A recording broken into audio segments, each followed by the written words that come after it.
Good morning, everyone, and welcome to another interesting session for the IRMI Annual Conference. Before we start with the sessions, just a few housekeeping announcements. In case the session ends abruptly due to a technical glitch, please join back using the registration link shared with you. You can leave your questions anytime in the chat box of the system. We will try to address these questions as possible during the session. So this session is about building links between national policy and research management support at the institutions. We have three excellent speakers with us from private universities, from a consortia of industry academia, as well as from government-funded institutes. So Dr. Anirban Chakrabarty, who is Director Research and Development at Ashoka University. He supports framing policies, guidelines, and developing implementation strategies to facilitate faculty doing excellent research and fostering new research initiatives at Ashoka. Before moving to Ashoka, Anirban was Assistant Registrar and Deputy Registrar of Presidency University, Kolkata. During his PhD in nanosciences, his research interests were in the area of nanoparticle synthesis and applications, reaction, kinetic studies, and so on. He is also interested in research in higher education, administration, and policy making. He will be speaking about building and managing international partnerships in Indian higher education sector. The second speaker we have with us is Dr. Vijay Dharnamani. He is working as a development officer at Bangalore Life Science Cluster. He creates and manages a portfolio of corporate grants and charitable donations to the cluster. He will be speaking about corporate social responsibility, support for Indian higher education sector and research. Dr. Ajay Pillay, our third speaker from National Center for Cell Sciences, a DVT funded institute. He is heading the project management cell at NCCS. He had his initial education in pharmaceutical sciences and pursued his doctoral work in medicinal chemistry in the area of rheumatoid arthritis. His postdoctoral training, ranging from 2005 to 2010 at NIH, US, was focused on anti-malarial drug design and target validation. He shifted to science administration in 2010, first at India Alliance, and then now at NCCS. He coordinates the pre and post award management of intra and extramural project for NCCS Pune, including IP, licensing, and technology commercialization. I welcome all the three speakers for this session, and we can start the talks about their videos and all, and after that we will have a brief interaction session for the question answers with the speakers. Thank you.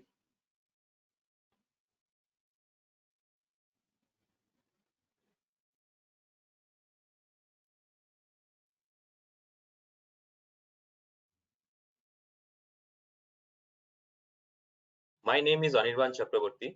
I am the Director of Research and Development at Ashoka University. So the title of my today's presentation is Building and Managing International Partnership in Indian Higher Education Sector.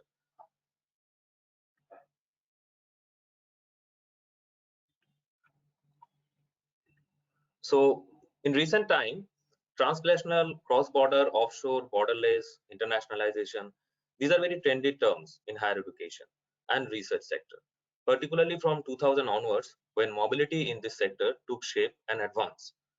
The mobility has moved from people to program to a provider, and most recently to the concerted development of education hub. If you just get the example of Middle East and Singapore, etc. So higher education and research is a complex sector in India because of its large size, diverse culture, and nature of Indian polity and policy processes. So in this presentation, first we will conceptualize the importance of international partnership. Then we will delineate major challenges for the international enterprises to enter the Indian market. Then I will highlight some of the recent developments on policy initiative and scheme initiated by Government of India to bring higher education and research at par with the international standard. Then specific hindrances of international partnership will also be discussed. And in conclusion, I will critically indicate the role of universities and research center to manage and utilize international partnership in a better way. So first, the importance of international partnership in India.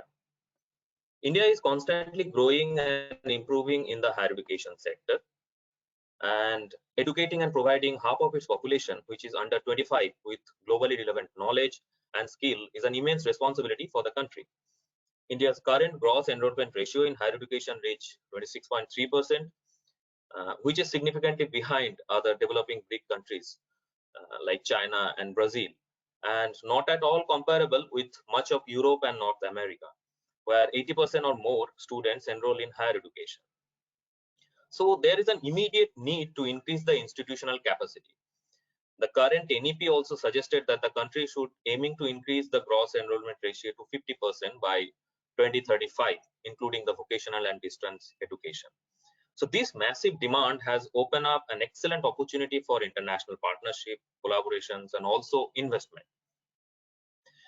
Amongst another reliable drivers for international collaboration is the lack of quality education and research accessible in this country. Although India has made significant progress in education and research after independence, there is a significant resource and financial crisis.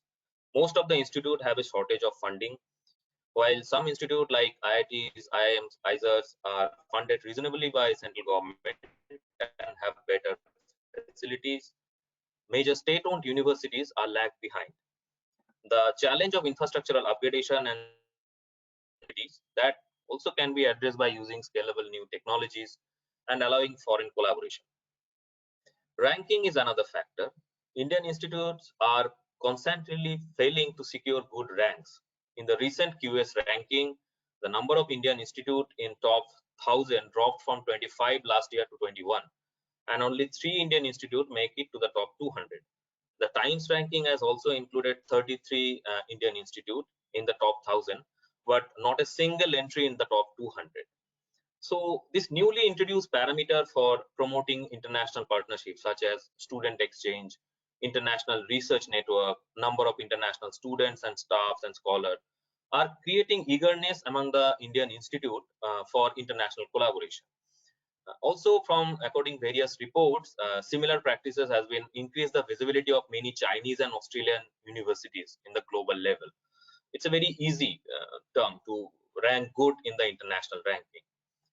To mention other advantages, according to various surveys, student and scholar exchanges across nation can have beneficial effect on the economy and bring comprehensive level of global awareness, cultural perspective, and also competitiveness. Another critical factor is that thousands of Indian students and scholars prefers going abroad, mainly to US and UK, for higher studies and research every year. So international collaboration enables world-class education and research available locally at a significant lower cost and without traveling. So recently, due to the spread of COVID-19, as you have seen, the landscape has changed dramatically, and students and scholars worldwide has been unusually impacted by travel restrictions, social distancing, isolation measures, quarantine, etc. So given the uncertainty, there is a possibility for more international tie-up in the future. These are a few points for the significance or importance of international collaboration in Indian scenario. Now the challenges for international enterprises. First, the lack of comprehensive regulatory frameworks is demotivating the international providers in India. Poor data management, unpredictable enforcement rules by various Indian regulatory authorities are slowing down the enthusiasm of international partners. To be very frank, Indian policymakers have yet to find the right balance between the regulation and the innovation. Socio-political environment is another issue. Few countries such as Dubai, Singapore, Qatar are successfully promoting themselves as a global education hub and providing substantial financial incentive as a host country. But due to its social political environment, it is not possible for India. A big challenge for international universities is the course fee for degree program is comparatively low in India with a higher cost base. Also, although cost of living in India is relatively low, still the salaries of Indian universities, faculties and scholars are not globally competitive. From a host country perspective, the inferior perception of Indian institute, including the quality of infrastructure, is a significant hurdle for attracting international students and scholars. Also, the international outreach of most top Indian universities are not that great. Our universities are not too willing to give good scholarship for international students and scholars compared to other countries like China. Next, come to some of the recent development and policies and strategies. So India's government has actively pushing the reforms through several policy initiatives and schemes to bring its education and research at par with the international standard. Some of the examples are: in 2014, India became the signatory of Washington Accord, which encouraged and facilitated engineering graduate and professionals mobility at the international level. It's a very important move from India. The involvement of larger community through use of information and communication technology (ICT) is successfully strategized by the Indian Institute nowadays. It helps to take a higher education to millions of students who were otherwise have been unable to access it. So today, the use of MOOCs, Coursera are very popular in India. The central and various state governments are also promoting multiple schemes to improve internet learning quality to ensure proper skill development for the young generation. Global initiative of academic network GYAN is an initiative launched in 2015. It allows Indian students and faculty to interact with best academic and industry experts worldwide to augment the country's existing academic resources, scientific and technological capacity to the international level. Initiative like Spark has been introduced in 2018 for stimulating by providing funding to Indian Institute for involving more in partnership and cooperation with reputed top-ranked international universities. Spark is mostly for the US. And also there has been a constant amplification in the number of international partnerships as the government, the then MHRD, introduced the amended regulation in 2016 named as Twinning Program. So recently from the ASHE reports, it has been mentioned that almost 600 international collaboration related to student, faculty, scholar exchanges has been happened. The Study in India program has also launched in 2018 to attract the international student. It targets students among almost 30 countries, primarily in Asia and Africa, and offer meritorious international student fee waiver and scholarship. It has been started by the government now. Also, while in older institute it became challenging to change the teaching and research model, few new age Indian private universities are managing things differently, which make it advantageous for students, faculty, researcher, and other stakeholders. Institute like Ashoka, Shivnadar, OP Jindal, they from the beginning they have tied up with lots of international universities, and different programs like semester abroad, summer school are very common in these universities. And also, other hand, these international tie-ups are also allowing faculty and scholars of this institute to leverage the research and industry connection to understand the need of the global marketplace.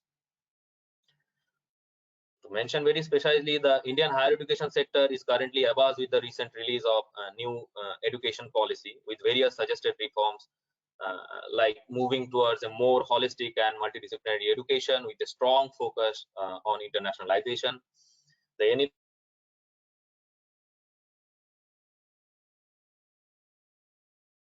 branch campuses in this country. The policy promotes less complicated rules on international partnership in research and education. So it's quite clear that the Indian policymakers are increasing attention on various aspects of internationalization, with the realization that to develop a powerful nation, India should surely achieve the pre-distinction in the arena of global higher education and research. Now, few risks and concern. So there has been a paradigm shift in understanding the aspect of higher education and research with the establishment of neoliberal economic policies. These policies suggest liberalization and privatization of this sector and treat it as a marketable commodity driven by market forces. And almost all the developing countries are using education and research services as an important source of income nowadays. And another viewpoint is that the management is shifting its focus towards corporate and entrepreneurial model, and it undermines the primary role of international partnership and potentially threaten the research and scholarly work. Another concern is that it would raise the cost of education, and a large section of population will not be able to bear the cost. As a largest democracy, the higher education research in India should be considered as a public instrument to ensure national cohesion by ensuring equality access to knowledge for all. Also, regulatory compliances like research security, theft of intellectual property also restricts student and scholar mobility across the border. Also, managing international partnership in education and research sector is always complex and challenging. It's not similar to handling MNCs moving around the world in search of easy profit. It's a very slow moving bureaucratic process with a strong social, indeed local nation specific identity. It's challenging to open a meaningful international collaboration. As an example, we can see in Middle East, Southeast Asia, some of the big universities offshore campuses are facing difficulties in sustaining. In 2018, China's Ministry of Education has confirmed termination of 234 international partnership.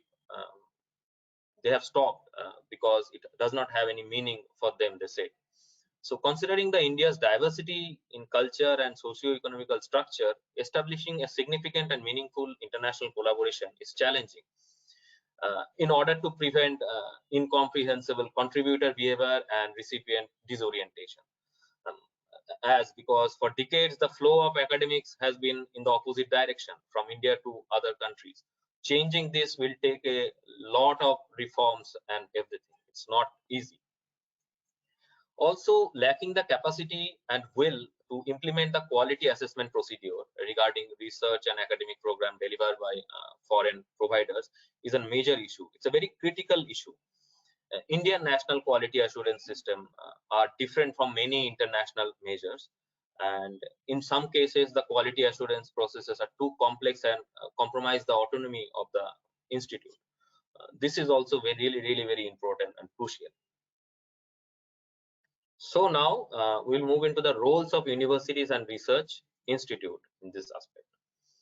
For a country like India, where the budget allocation per capita in higher education and research has been diminishing day by day for various non-academic reasons, international collaboration is apparent to ensure the capacity building and infrastructural development. But most of the Indian institutes are traditional in nature and don't have much focus on the international outreach. The landscape in which international grants, contracts are owned has become increasingly competitive in nature nowadays. And large cadre of our Indian administrator has no training about this. So creating an admin vertical that supports policy, strategies, system for international research development is basically need of the hour. There are several models, frameworks, report, case studies for review and further research scope exist, how to use international partnership in a better ways. But the major problem is that in India, we don't have much focus on either higher education or research management as a subject for teaching and research. As a result, most of our policies are based on political agendas, assumptions, and without any proper guideline framework for implementation. This is a sharp contrast compared to other countries like China, Singapore, South Korea. I'm not even comparing US and Europe. They have extensive network of higher education and research management training attached to universities and research centers. So motivating our universities and institute for creating research center and involving researcher in understanding the policy and management is a matter of considerable national importance. That's it. I'll stop here and happy to take suggestions, comments, or any questions. Thank you. Hi everyone, my name is Vijay Dharnamani. I work as a development officer at the Bangalore Life Science Cluster. The cluster currently has 3 institutions, the NCBS, INSTEM, and CCAP. I'm going to talk about the corporate social responsibility support for Indian higher education and research. Corporate social responsibility is popularly known in short form as CSR. As CSR support is a private fund, first I will try to define what are private funds. Then I will briefly show where India stands when comparing to developed countries in terms of handling private funds to higher education and research. After that, I will explain what exactly is the CSR and why it is a potential source of funding. As IRMI is hosting this presentation, it is also a right place to discuss how a research management office can enable CSR funds to their institutions. So what exactly are these private funds? Basically, anything not from government sources. These are not strict definitions, but we can broadly divide private funds to two categories. One is short-term and the other is long-term. Short-term funds are very similar to government funds. It comes with defined timeline. It can be 1 month, 2 months, or 1 year, but rarely more than 2 years. Such funds can come from philanthropies, well-wishes to the campus, foundations, trusts, etc. Long-term are generally endowment funds, which means only the earnings or interest from the fund's investments are used.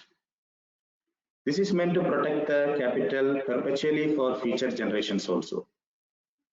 Both short-term and long-term funds can be used for various purposes, sometimes on risky projects which government may not fund easily. This makes private funds valuable for the management. Our topic, CSR funds, generally fall under the short-term definition. Especially, it is always project or program based.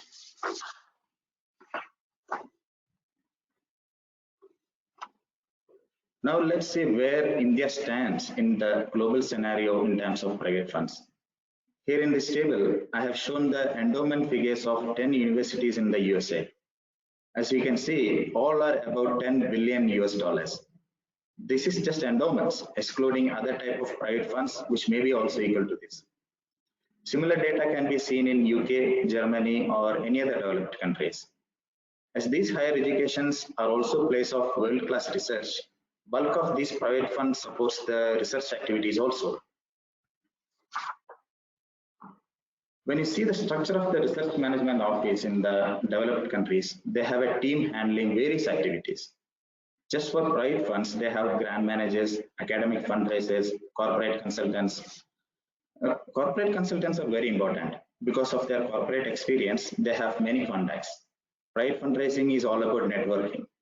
These consultants bring a lot of it. So then they have financial advisors for investments. In India, we can only deposit our private funds as fixed deposits, I mean FDs in banks. That's not the case with developed countries. They have many options to grow their capital, including investing in stock markets. In fact, they invest a lot in Indian stock market. Ours is a fast-growing economy, and the returns from the investment in stock market is higher, very often more than 10%, which is very high comparing to the interest rates of bank fixed deposits. The funny fact is we still need a lot of policy changes to take advantage of our home conditions. Then they have data analysts, event managers, alumni relations managers, etc. Alumni are important. Now, they can directly or more often indirectly contribute to the causes of their alma mater. And when you come to India, managing private funds is in a developing stage. The reason is our higher education and research institutions are predominantly supported by government funds. Individual or corporate philanthropic contributions forms a minute percentage in a few premier institutions. So we have just grant managers and academic fundraisers who are often the same people handling the government funds. The management expects the same team to handle the private fund related matters also. Some institutions have serious alumni relations setups. That's a good thing.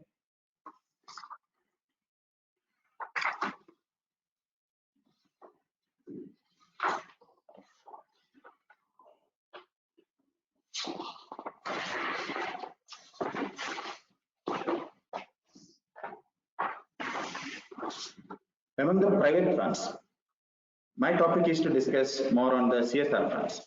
So what exactly is the CSR funds or corporate philanthropy? Government of India says rich companies in India must spend 2% of their profit towards any social cause. This 2% profit is known as the CSR fund. Obviously, government has definitions for whatever they say. So the rich is mainly defined on 3 parameters as you see on the slide. The social cause or activities where they can spend money is also defined. These causes or activities are listed in Schedule 7.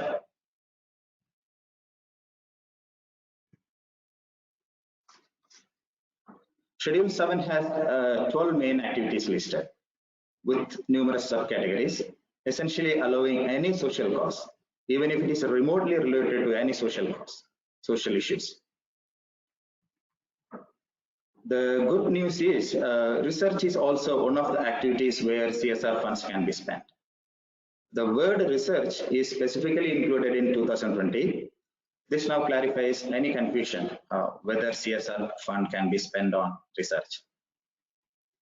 One interesting fact is that India is the only country which legally mandates the companies to spend CSR fund. You know, most of us always need a nudge to do good things.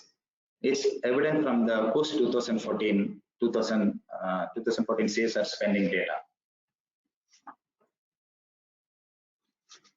This graph shows where India's CSR money is going. It's a bit old data, but nothing has changed. The trend is similar now.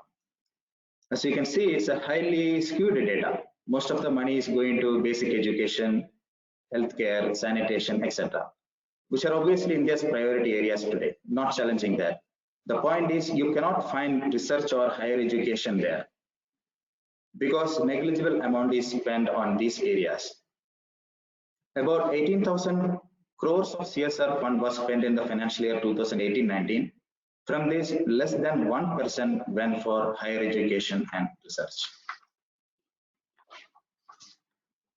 As Government of India spends less on research compared to developed countries, we need alternate incomes to boost world-class research and education programs. To achieve this, income diversification is becoming more and more essential for any organization. We cannot fully depend on government resources if we intend to grow. Since CSR money is not small, as I said, it runs into thousands of crores every year. This is an opportunity source to pursue, to support or establish world-leading research and courses. This is not going to be easy though. Apart from competition from peers, there are other challenges too. The most important is the trust factor. A bit on that in the next slide. Going back to the graph, do you think research or higher education is not supported because our rich doesn't believe in science? Well, that's not the case. In fact, many of our rich people support science. Here I'm just showing 3 examples. There are a few more. Kiran Mazumdar-Shah, Anand Mahindra and Tata. All 3 spend generously on science. Kiran and Tata are especially champions of supporting research. They have established many activities on research in Indian institutions. I want to highlight one important aspect in this slide, the trust factor. Do Indian institutions have the trust of Indian philanthropists? In India, philanthropy and CSR funds are more often an overlapping subject. It is because CSR fund will go to social causes where the key people in a company believes in, right? Last year, Kiran donated £6 million to University of Glasgow. A few years back, Mahindra donated $10 million to Harvard. Tata donated a huge sum to University of California. So why are they donating huge amounts to foreign universities? The reason I believe is we do not have a philanthropic culture. To simply put, philanthropic culture, I mean focusing on deliverables in a timely fashion. There can be many other things, obviously. So it's time to embed a philanthropic culture in our campuses. Certain foreign universities and research organizations have developed an efficient system that even Indians feel comfortable to donate their money. We should learn from them. We should learn from these institutions and create such systems for the trust of not only the Indian rich, but also of foreign philanthropies. A research management office can assist in establishing a donor-centric culture in the campus. With appropriate team members, a research management office can do background research on potential donors to the campus. Prime Database has some excellent products to help in this line. Once you find a potential collaborator, it is essential to draft a matching proposal, because every donor or company believes on certain social causes. They will only be spending for that particular cause. For example, Godrej spends money on mangrove conservation consistently year after year. The team can also help in framing institutional CSR policies. The policy will ease confusions on administrative aspects on handling the CSR funds. A CSR fund is a relatively new topic among academic people. The research management team can create awareness as well as bring insights into the legal nuances. When you talk about tax exemption, CSR fund is not eligible for tax exemption per se, but if the supported activity already enjoys tax exemption, we can provide a tax exemption certificate. For example, CBS, my institution, we have this 3512. It is a certificate which permits tax exemption for research activities. So if a research fund supports one of our research project, we usually give tax exemption certificate.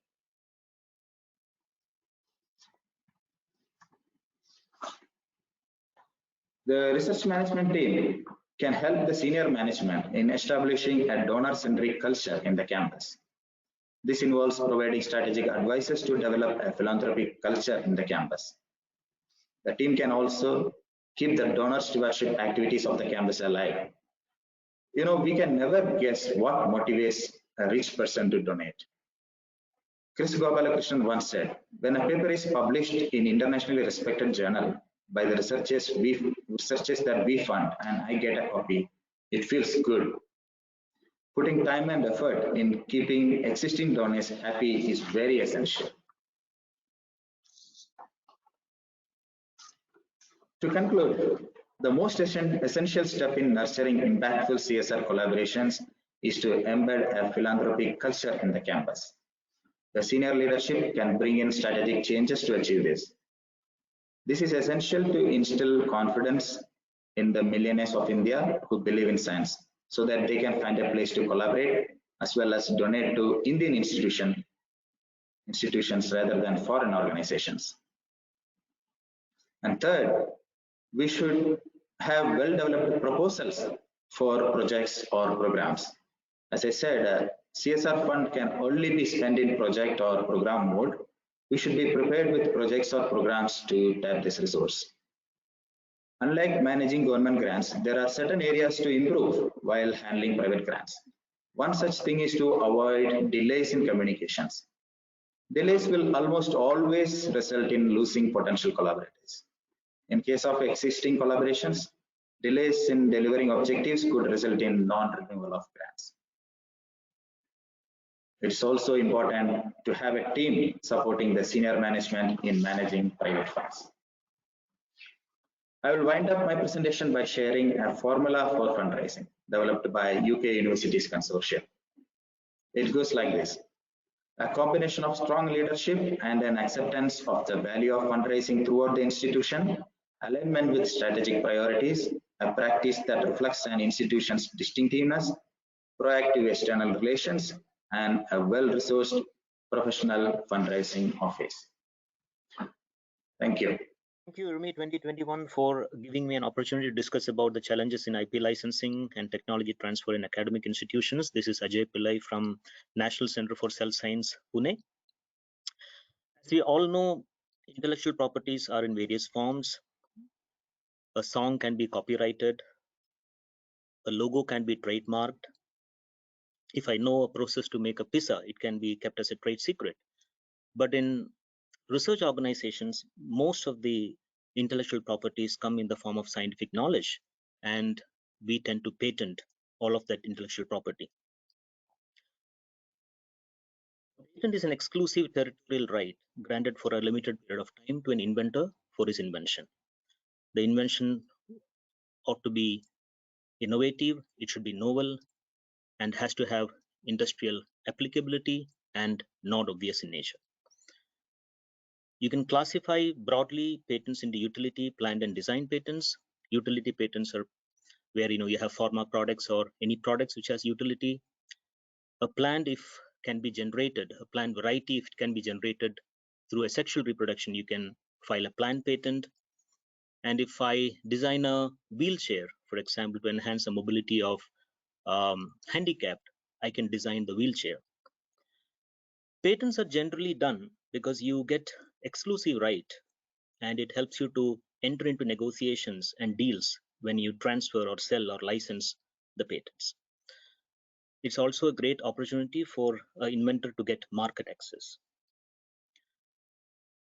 But we should understand that patents does involve a lot of effort, time, and funds. If you look at the process of patents, if you have a patent which you think is a good idea to get patented, you approach a patent attorney where he does a prior art search, does a patentability check, and you file a provisional application. You have 12 months time to generate additional data to make the patent much stronger. And at the end of 12 months, you file a complete application. This is generally what happens in organizations, that you file a provisional application, then you file a complete application at 12 months. And then at the 18th month, the application gets published, and then the patent office sends an examination report. You submit a response. If everything goes well, you get a patent granted. Now let's assume a situation which generally happens in organizations, that at the 12-month period, you're not able to decide which countries you like to patent this invention. So in that scenario, if you need additional time, you can buy the additional time by filing through a different mechanism, which is called the Patent Cooperation Treaty. Now, filing an application at the 12th month, which we call as an international application, through the PCT route gives you 18 months extra time, so that at the end of 30th month or 31st month, we can decide which countries you like to enter with your patent. And it depends upon in which country the patent has more utility. And once you enter the different countries, those patent officers sends you an examination report, and you send a response to the office action. And if everything goes well, you get a patent. As I told you earlier, that organizations should be aware that a lot of time, effort, and funds go in filing and maintaining patents. For an Indian patent, for filing and maintaining up to 5 years does cost anywhere between 50 to 70,000 rupees. Whereas if you talk about a US patent, it will be around $15,000 to $25,000, which is a lot of money. Now, one needs to understand that we have to generate a strong IP portfolio, which is the basis of talking about licensing and commercialization. And how can you generate a strong IP portfolio? In my opinion, culture, awareness, and processes are the key to make a strong IP portfolio. When I talk about culture, it should be naturally evolved. When I talk about awareness, the scientists should be made aware through training programs regarding the novelty, usefulness, and non-obviousness of patents. And there should be fair and transparent processes to facilitate all of this. In research organizations, I believe that great science leads to good patents, because high quality science can be chance. It can be due to necessity. For example, in COVID, it can be my perception that I need to invent a new product which has utility. It can also be based on demand. For example, if we have less parking space, which led to the invention of smart cars, which can fit anywhere, that also is a way you can develop patents. And after all, lot of knowledge creation which happens in a research organization itself is an impetus for high quality science. Having said that, what I believe is high quality science is what is going to drive good innovations forward, and patents and revenue generations are byproducts of that. So research organizations should continue keep doing the good science, high quality science, so that naturally you get good innovations which can be patentable. It definitely raises the bar of the institution, attracts better human resource. It will generate revenue. It's an incentive for the PI and for the organization. And one patent, if it is sold from an organization for its invention, is going to put the organization at a different level. Having said that, you also have to increase awareness about when to patent and when to publish in an organization, because that dichotomy always exists. This decision tree is a very helpful decision tree when you talk about patenting and publishing. If there is an invention which should be disclosed publicly, I will definitely go ahead and see whether it has patentability and if the return on investment is more than investment. For example, for every creation of scientific knowledge, you need to spend money on manpower, research, consumables, overheads, contingency, etc. And that is an investment. So I need to know whether the return on investment is going to be greater than what I have invested. And if I'm sure, I should go ahead and patent it. Otherwise, you can just publish it off. The next question I have to ask is that if the public disclosure is not required, can it be independently discovered by anyone? Can it be reverse engineered? If it can be reverse engineered, then I will try to protect my IP here as patents. If it cannot be reverse engineered, I'll ask my next question, is the technology changing rapidly? If the technology is changing rapidly, I will not go for a patent because it will make the patent obsolete. I'll just go and keep it as a trade secret. But if it's a new area of technology, I'll again ask this question, is it patentable? Is my ROI greater than investment? I'll go ahead and patent it. And this also opens up arenas where we can discuss about licensing opportunity. Having said that, you have to have checks and balance everywhere in an organization, have a win-win situation. You have to have IPR policies, conflict of interest policies, training policies, licensing policies, and entrepreneurship policies, which has to basically fuel the other facilitation or management processes like grant cell, IPR cell, and technology transfer cells. Generally in organizations, you see project or grant cells and IPR cells, but technology transfer cells are less. So what it means is that when the grant cell is going to give you pre-award and post-award support, it might give you information about more granting opportunities or guidelines about IP with respect to funding agencies. The IPR cell will be going ahead and filing and maintaining the patents. It only helps you to build up a IP portfolio with quantity of patents, but that is not what is required here. We are talking about the quality of the patents, which can be pushed forward with the help of technology transfer offices. BIRAC has come up with tech offices across India, and I think this is the right time when organizations basically utilize the help of technology transfer cells to publicize the patents, to invite industries and discuss about your inventions, to negotiate the deals, finalize the licensing agreements, and push forward at least few of the potential IPs which you have filed and maintained for years. Generally, organizations have this model where a PI competes for extramural funding and if funded, use institutional facilities to develop a proof of concept. Remember, this project is not written for generating proof of concept, but as I discussed earlier, this is a natural evolution that at the end of the project, you tend to get an innovative idea which can be generated as a proof of concept. And then he or she discusses this idea with an IPR expert, and IPR expert files a provisional applications, and this is the 12-month critical period where the PI is going to help generate additional data. But the challenges which an organization generally fails is that once you file this provisional application, there will be manpower leaving the laboratory, there will be PIs superannuating, there will be paucity of funds, research consumables, etc., which tend to weaken the complete application which is filed at the 12th month. And that is not a great sign. And a workaround can be in a refined model when all of these discussions happen early on. When a PI writes a project, if it is funded, you bring in the mentors, the IPR expert, the institutional review committee, all on board early on in the discussion, so that the knowledge can be refined and can be steered to file a better provisional application. And once a better provisional application is filed, you have all the additional data. You can judiciously spend this 12-month period for scouting investors, publicity of the patents, etc. Not that you are going to get like tons of investors, but at least it opens up pathways forward to discuss with investors, and you file a complete application. It increases the licensing probability of your patents, whether you're licensing it exclusively or non-exclusively.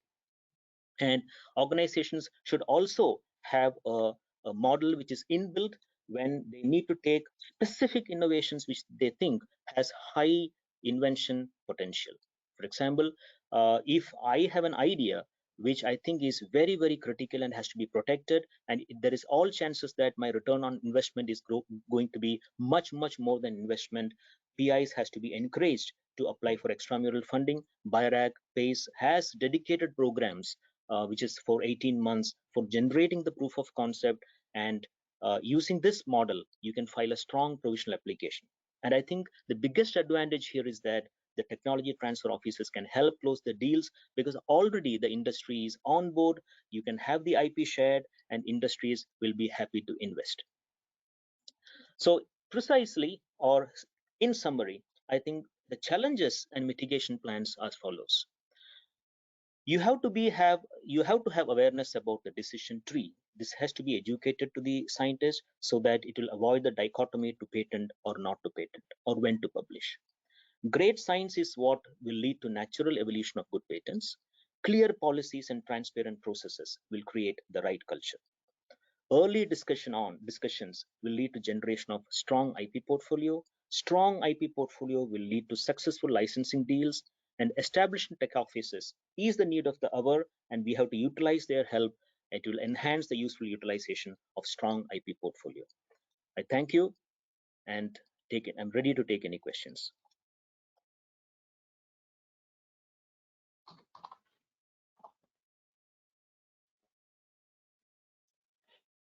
Thank you, Ajay, Anirban, and Vijay, for very exciting talks. These have been quite informative and I believe helpful as well to the prospective and existing research managers. So we have few queries. I would invite all the three speakers to switch on their cameras and be present for the interaction.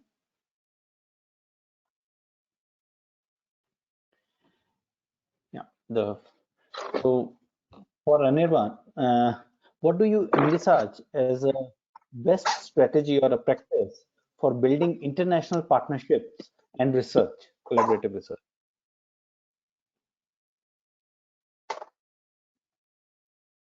So I would like to mention 2 points, Naresh, in this. I think definitely managing international partnership or collaboration is a slow-moving bureaucratic process. Okay. But institute in India should need to prevent this contributor and recipient behavior for successful collaboration. It should be a win-win situation for both the parties, and focusing only on the brand institute or renowned top-rack institute will overlook the whole spectrum of quality and diversity available in the global higher education scenario. So we need to focus where is our need. I mean, it's not only the reputed institute which will be very useful for me, for our institute, for collaboration, or that needs to be addressed properly in India. We have a serious lacking on that. We always want to go for branded named institute or universities for our collaboration. And also it's not all about signing MOUs in bond papers. In fact, the most important part is post-signing execution, whether it is student, researcher, or faculty exchange.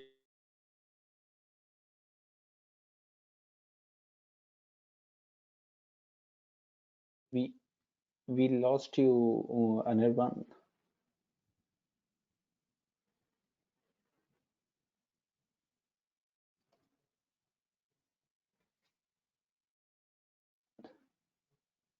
The sound is not coming.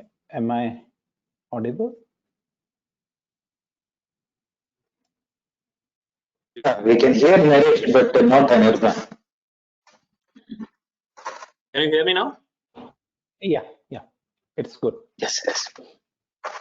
So another thing is, I mean, our institutes are mostly focused on how many number of MOUs we have been signed every year, but it needs proper monitoring and evaluation of the outcomes also. And funding is a big factor. It should not restrict only into the elite class or elite institute. As Vijay mentioned, perhaps, am I audible? Yeah. Perhaps, Yes. perhaps as I mentioned, perhaps the universities may explore the opportunities for involving local corporates or philanthropic approaches for successful implementation of this collaboration. So, although the new education policy has proposed creating a support center in each and every higher education institute for students from disadvantaged background also for funding and academic resources, but announcing a policy and executing it are two different things. And as we know, the devil lies in the details.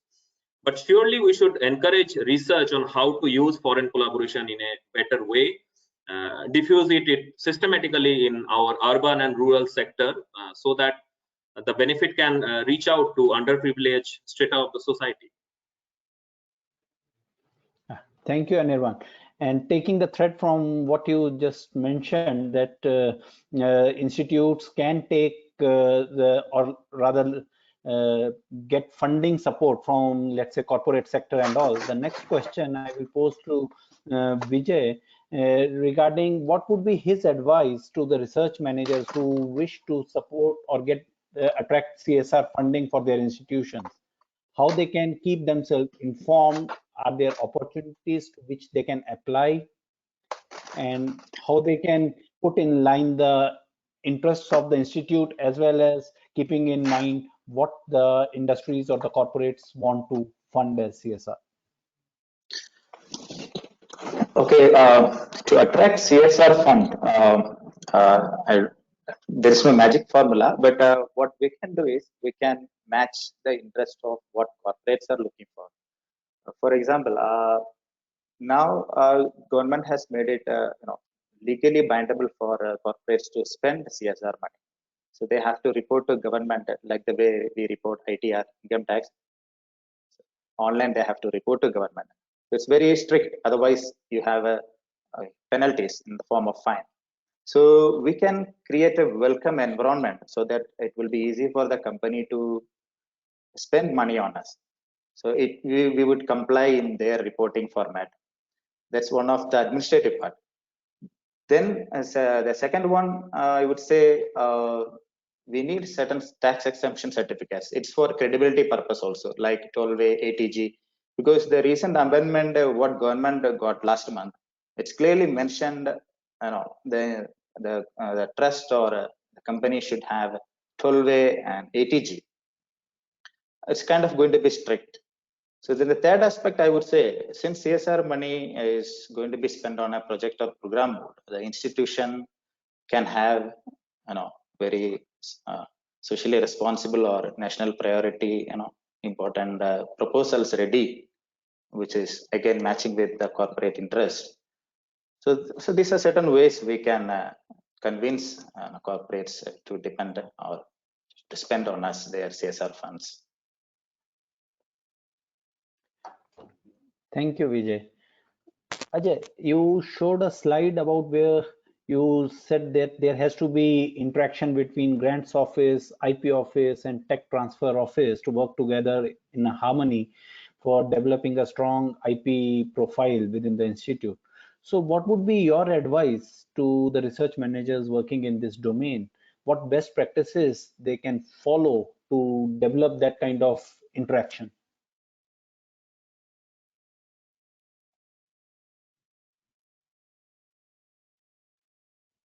Ajay, you are not audible.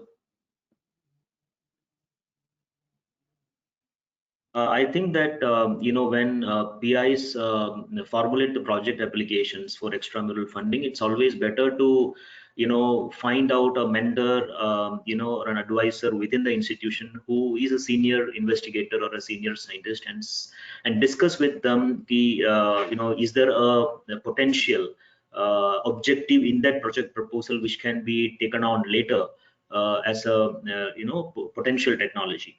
Not all the objectives in a project proposal will lead to a technology or a commercialization. Most of it is fundamental research, we all know that.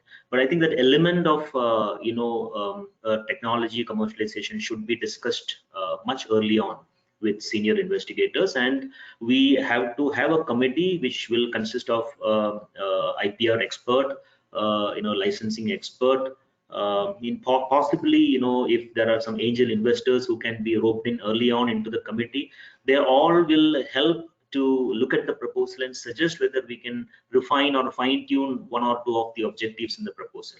So basically, it will give you extramural funding, and at the end of 3 or 4 years, definitely one of the objective is going to be helpful for some kind of a knowledge base which has potential for commercial applications. That's what we have started doing here, that we tend to bring in the IPR experts much early on, have one-to-one discussions with the PIs, and when they write the project proposals, they keep in mind that there should be some kind of a technology component in it. But not all scientists do it, but I will always prefer that, and not all scientists should do it.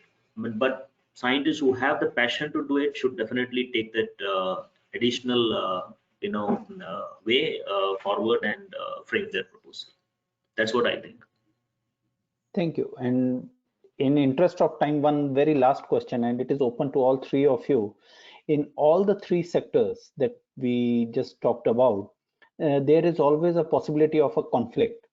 What would be your advice in terms of conflict resolution in these? Yeah, with respect to the IPs, we all know that the conflicts generally occur when the PIs talk with startup companies where they are involved as a advisor or a consultant, and we want to file the patent application and we want to license it to the same startup company where the PI is also part of the startup company.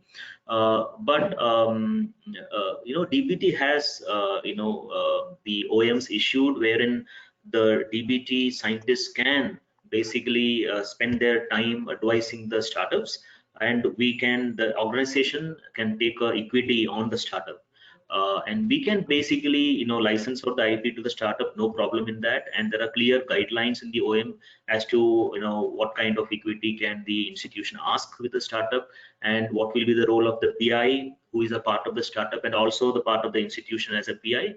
So I think that is already covered in the detailed OM, which was issued in 18 previously and then revised in 2019.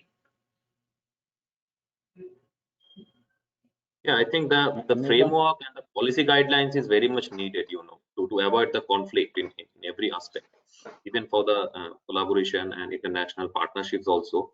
If there is a very proper guideline and framework properly mentioned earlier, then we can easily avoid many conflicts instead of going for the future. And I will add one more. CSR. Sorry, Vijay, please go ahead, Ajay. Yeah. Oh, okay. Vijay, you may start.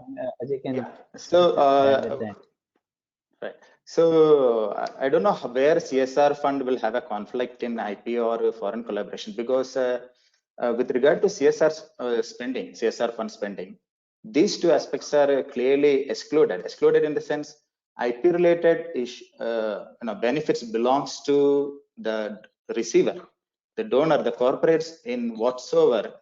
They should not benefit any of the IP generated out of their funding. And regarding foreign collaboration, CSR fund cannot be spent anything outside India. So there are very clear guidelines. So the conflicts can arise if there is a misunderstanding. Otherwise, everything is clearly specified. Ajay, you were adding something. Yeah, I was just adding one point. We also have to have policies when scientists superannuate from organizations, and when the IP is filed after their superannuation, and what will be their role in for example, always the 12 months period is very important, where we need additional data which can strengthen the IP. That time the PI is not here, the students are not there. The PI might be a part of a startup company, so the startup company may be ready to give additional data. This automatically the startup company becomes an inventor in the IP. So it's a gray area. I think there is a lot of discussion required, and we have to have as an urban says, we have to have a better clarity on the conflict of interest policies. I totally agree with him.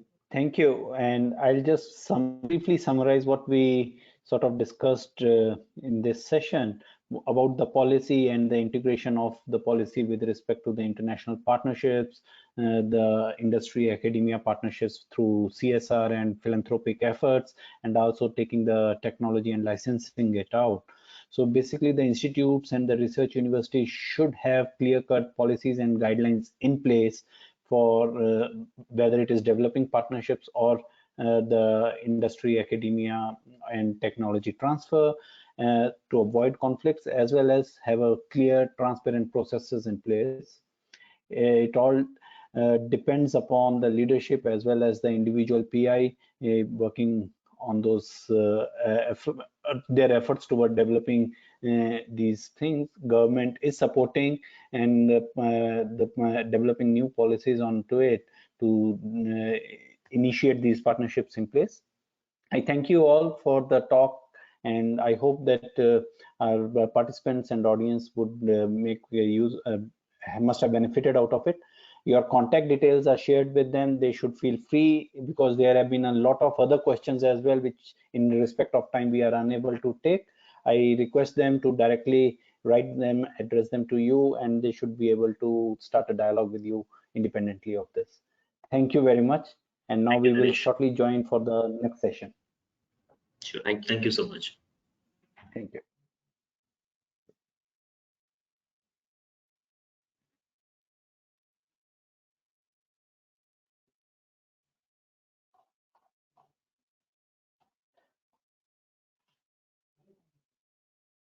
So can we join after 2 minutes? Do we need a break at the moment, or shall we start directly with the session 4? We could start directly with session 4, Naresh, if that's all right. Yeah, that's fine with me. Thank you. So welcome everyone. We'll start with the session 4, which is about the support services for facilitating extramural funding. In this, again, we have Dr. Vandana Gambhir, who is a Principal Technical Officer at ISA Pune in the grants office over here. And her role involves supporting ISA Pune scientists during the entire life cycle of grants, consultancies, industry-funded research and development projects. She also manages intellectual property cell of ISA Pune and interfaces with both scientists, IP lawyers, and technology transfer offices for protecting and licensing the IP. She is in ill health, and we could not record a talk for her. However, we have recorded a brief interview of her so that we can address, or she is able to address some of the pertinent questions in this domain. So we will be first playing her video before we move on to getting the two talks for the next two speakers in this session. So may I request that the interview for Dr. Vandana Gambhir can be... Go. Hello, Vandana. So very thanks for making an effort and taking your time for this interview. We understand you are ill health. You are in ill health and lot of pain. I hope it will not be affecting too much over here. How are you feeling at the moment?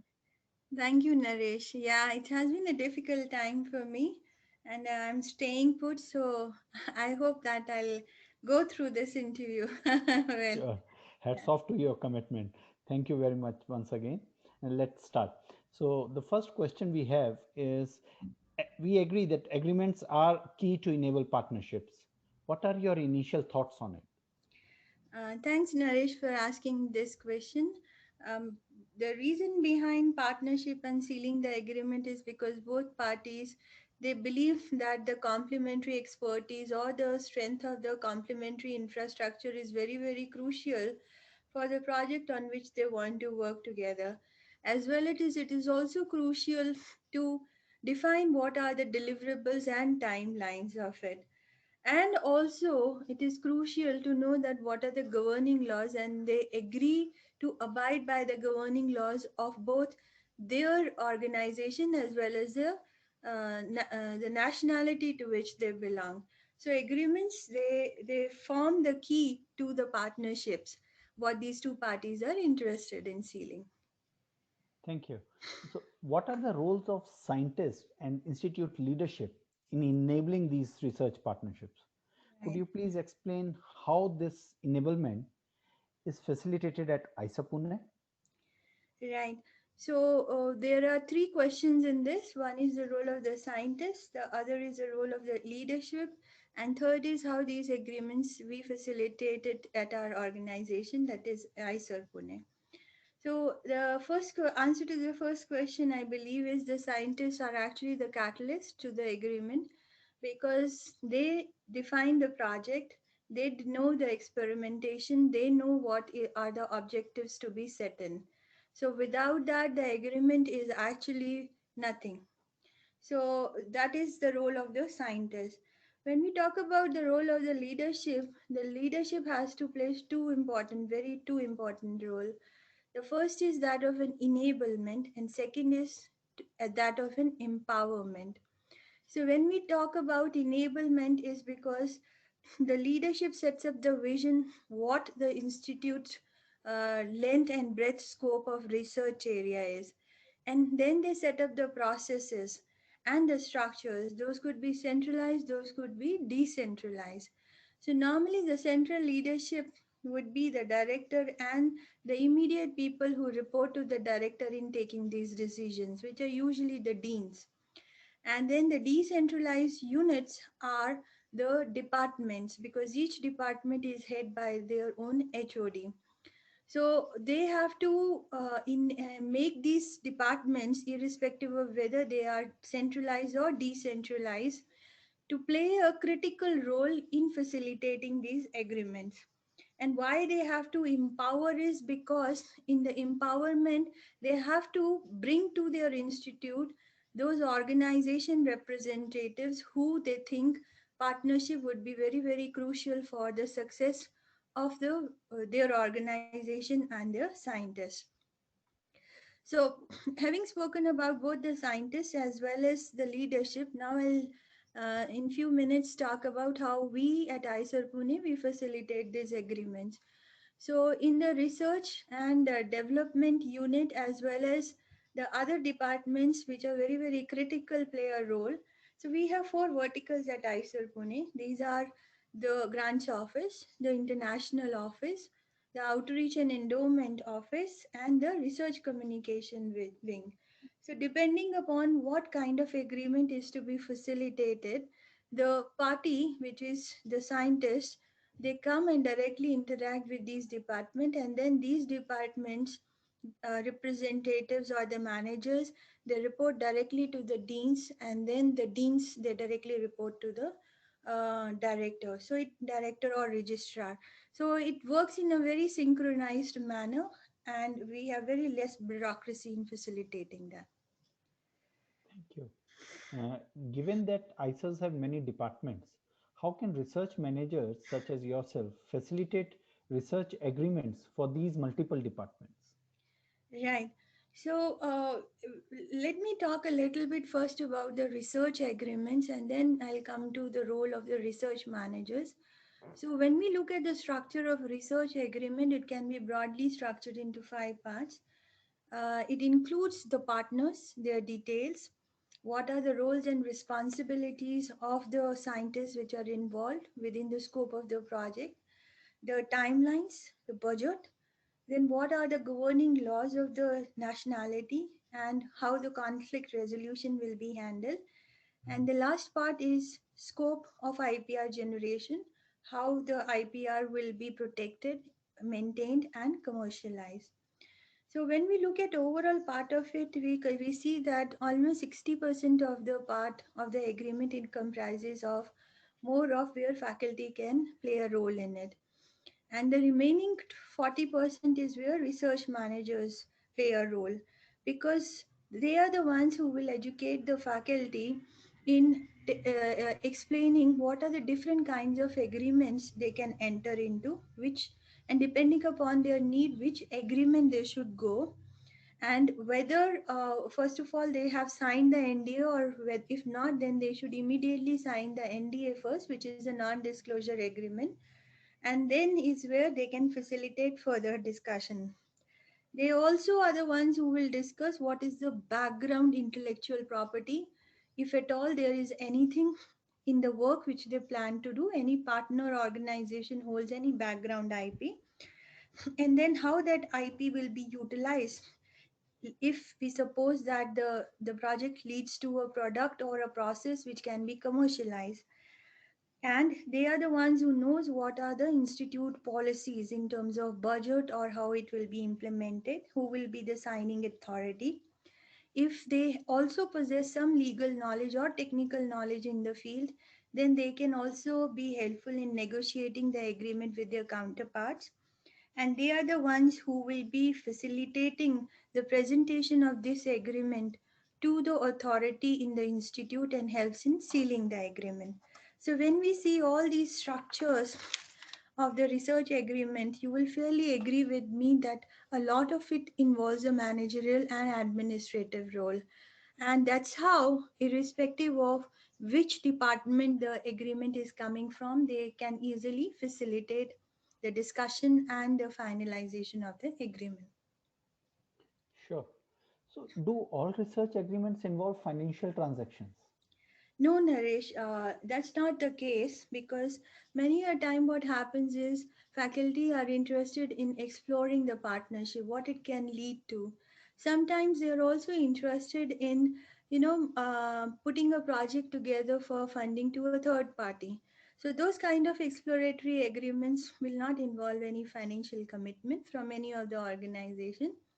And another agreement is a non-disclosure agreement, which is a prerequisite for even this prerequisite to start discussion. So because each party, when they sign this agreement, they agree to that they will keep the information confidential with them what is shared. So even in NDA also there is no financial commitment. So not all agreement will have financial commitment. Okay. So, on a different note, what are the differences one can find in research agreements between academia partnerships versus, let's say, academia and industrial partnerships? Right.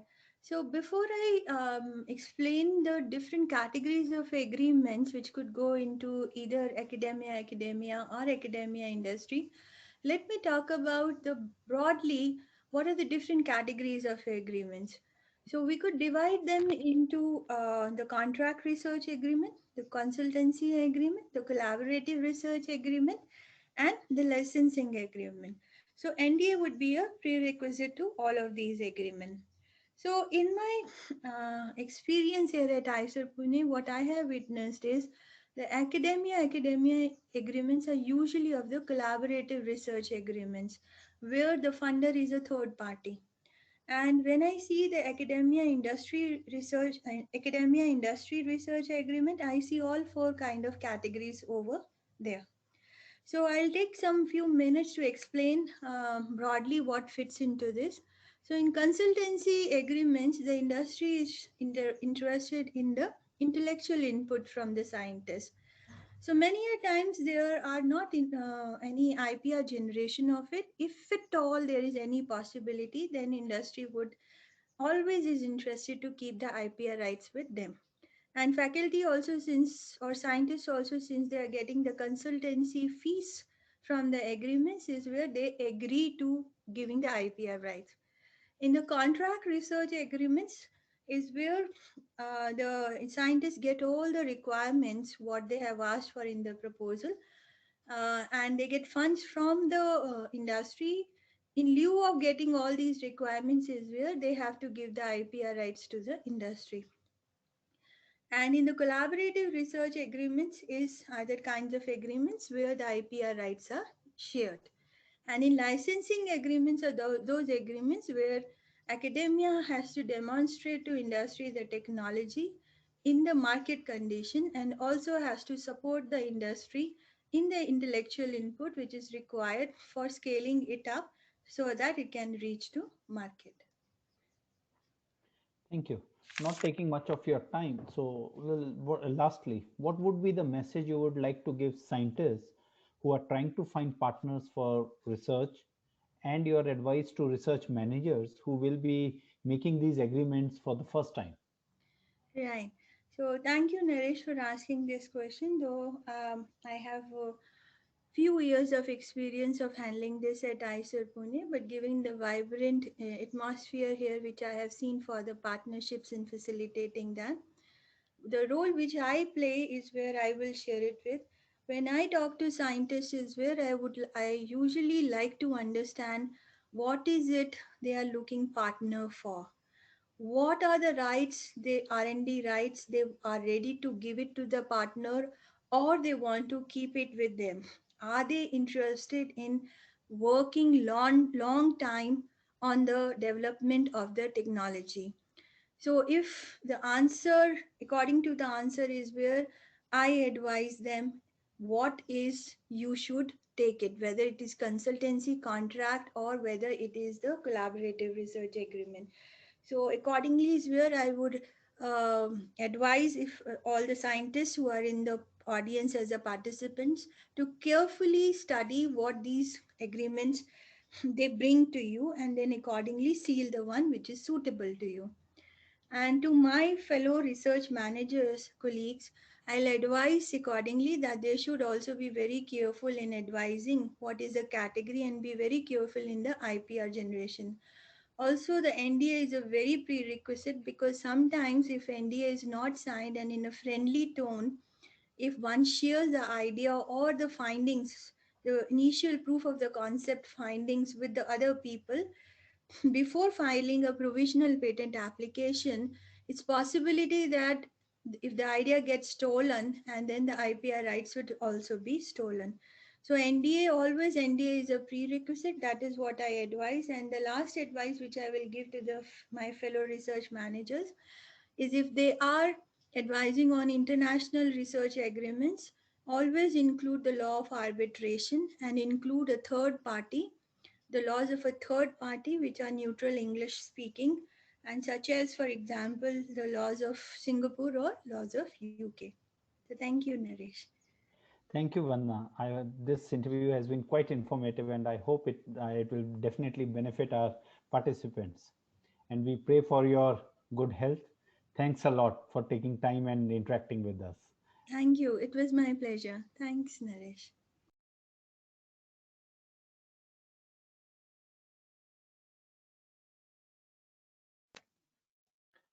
So our next speaker would be Dr. Vinita Raghavan. She is the head RDO Research Development Office, Grants and Research Collaborations at National Center for Biological Sciences.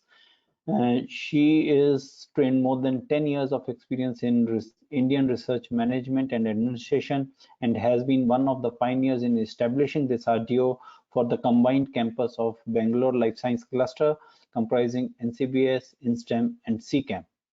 Presently, her responsibilities as head RDO grants and research collaborations include oversight on the team and services, strategic advice on capital funding bids, research strategy and policy developments, global engagement, management of Government of India clearances for international funding or collaborations, managing research agreements, and capacity building outreach initiatives. She will be speaking about navigating the complexities of international funding. How can a central research management office help? The next speaker after following Vinita would be Mr. G. Shesharaj and Mr. Vishwa Sharma. They are directors of Sthira IT Solutions, which is based out of Bangalore and offer a comprehensive research and grant management solution covering all aspects of institutional, administrative, financial, and compliance processes. So shall we start with the Vinita's presentation first?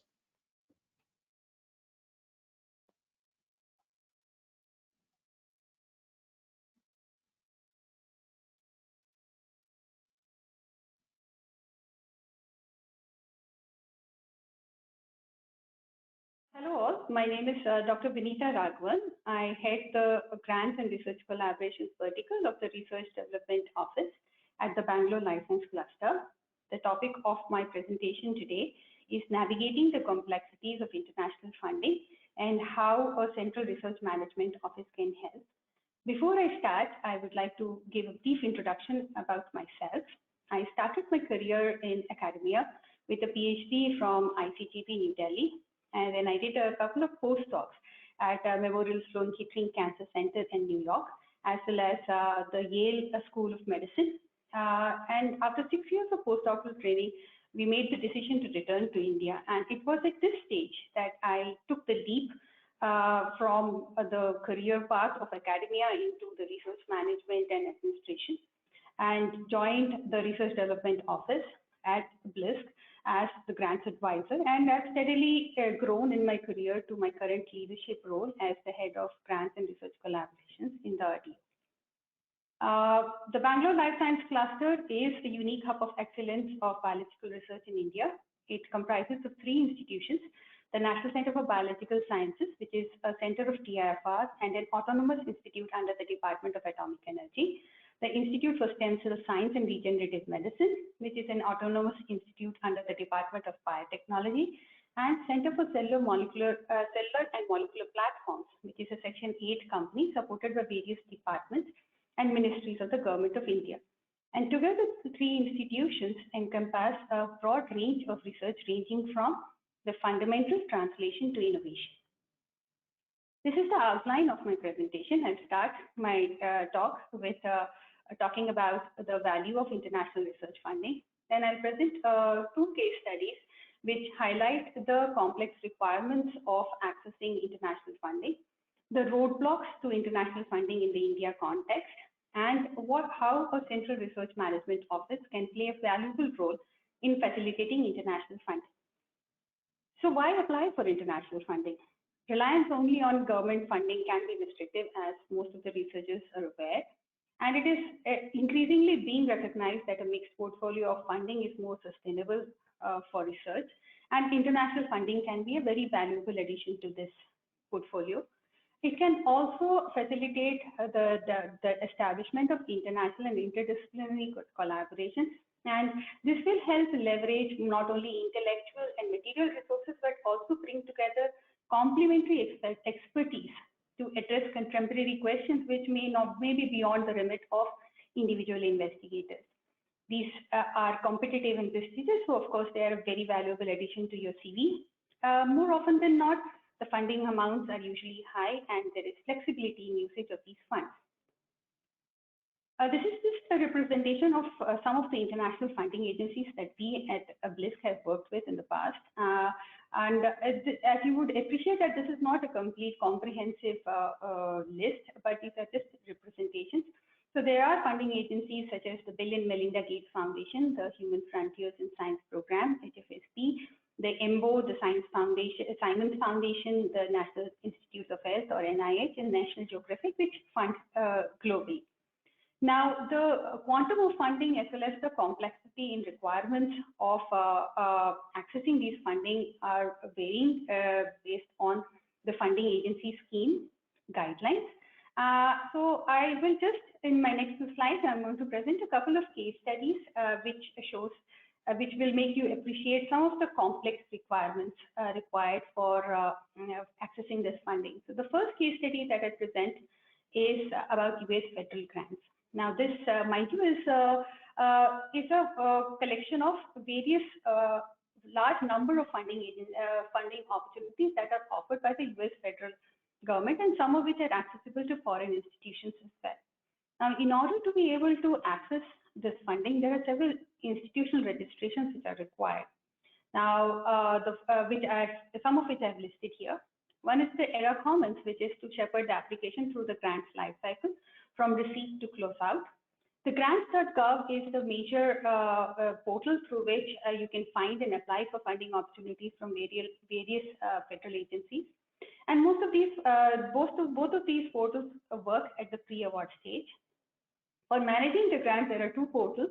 One is the System for Award Management, or SAM.gov, which is a government-wide portal for consolidating the capabilities of multiple systems and information sources used by the federal government in conducting the acquisition and financial assistance processes. The other is the PIEE, or the Procurement Integrated Enterprise Environment, which is a primary enterprise procure-to-pay application for the Department of Defense and its supporting agencies. Now, before we can register for these at these portals, there are certain prerequisites or codes that need to be obtained through different portals. Major ones of them are the Duns and Bradstreet number, or the DUNS number, and the NATO Commercial and Government Entity, or the NGAGE code, which is assigned internationally as part of the NATO codification system. Now, both of these establish the location and the legal status of the entity which is applying for federal funds. The other requirement is the Employer Identification Number, or EIN, which is assigned to a business entity so that it can easily be identified by the Internal Revenue Services of the United States of America. So then there are several administrative roles which are associated with these web portals. So the ERA Commons, with respect to the application, the function is for affiliating an investigator to the particular institution. And there are administrative roles which are assigned at ERA Commons. Two important ones are the signing official, who is the institutional head, who can legally bind the institution to the grant administration. The other is the administrative official, or the AO in short, who is expected to be an administrator based within a central research administration office.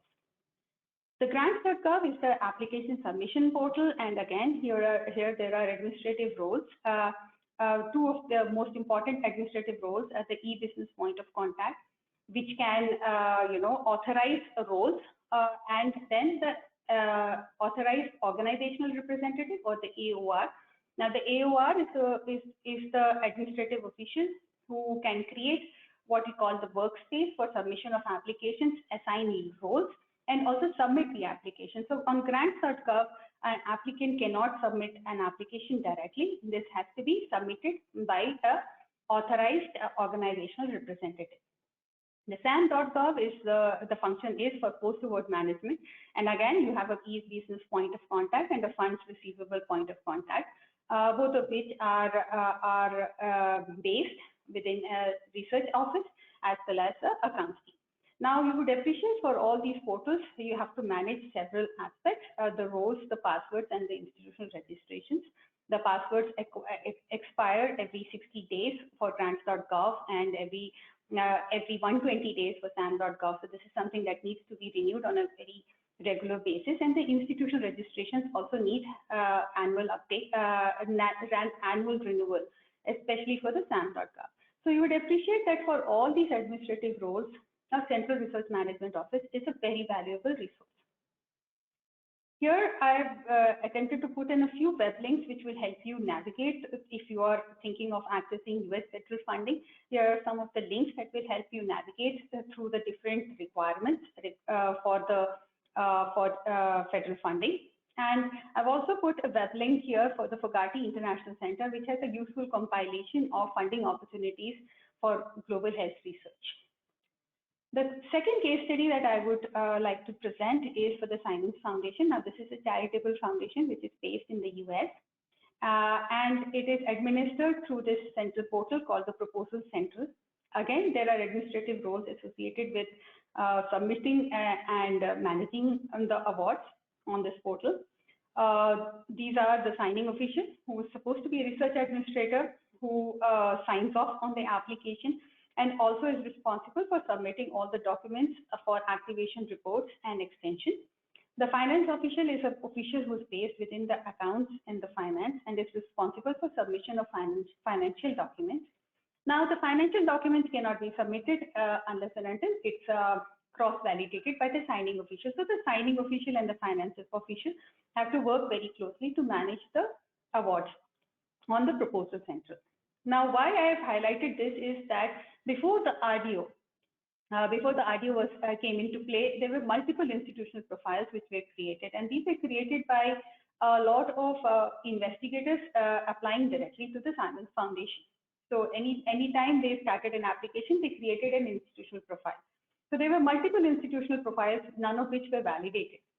So after the RDO was established, we made concerted efforts to consolidate and create a validated institutional account. And now all the applications on the campus are routed through this validated institutional account. So as an institution, we are able to keep track of different grant applications that have gone out from the campus, and also to manage their administration. So what do I perceive as roadblocks to international funding in the India context? I think the most important is the lack of information or awareness about the funding schemes. Many of these international funding have low success rates, which can be discouraging. There is lack of institutional support structures, and international funding is subject to government regulations. So yes, these are roadblocks, but there are attempts to mitigate some of the roadblocks. And the first 2 points. So there is a compilation of funding schemes. There is a funding database that is managed by the RDO. So this has a whole list of funding schemes.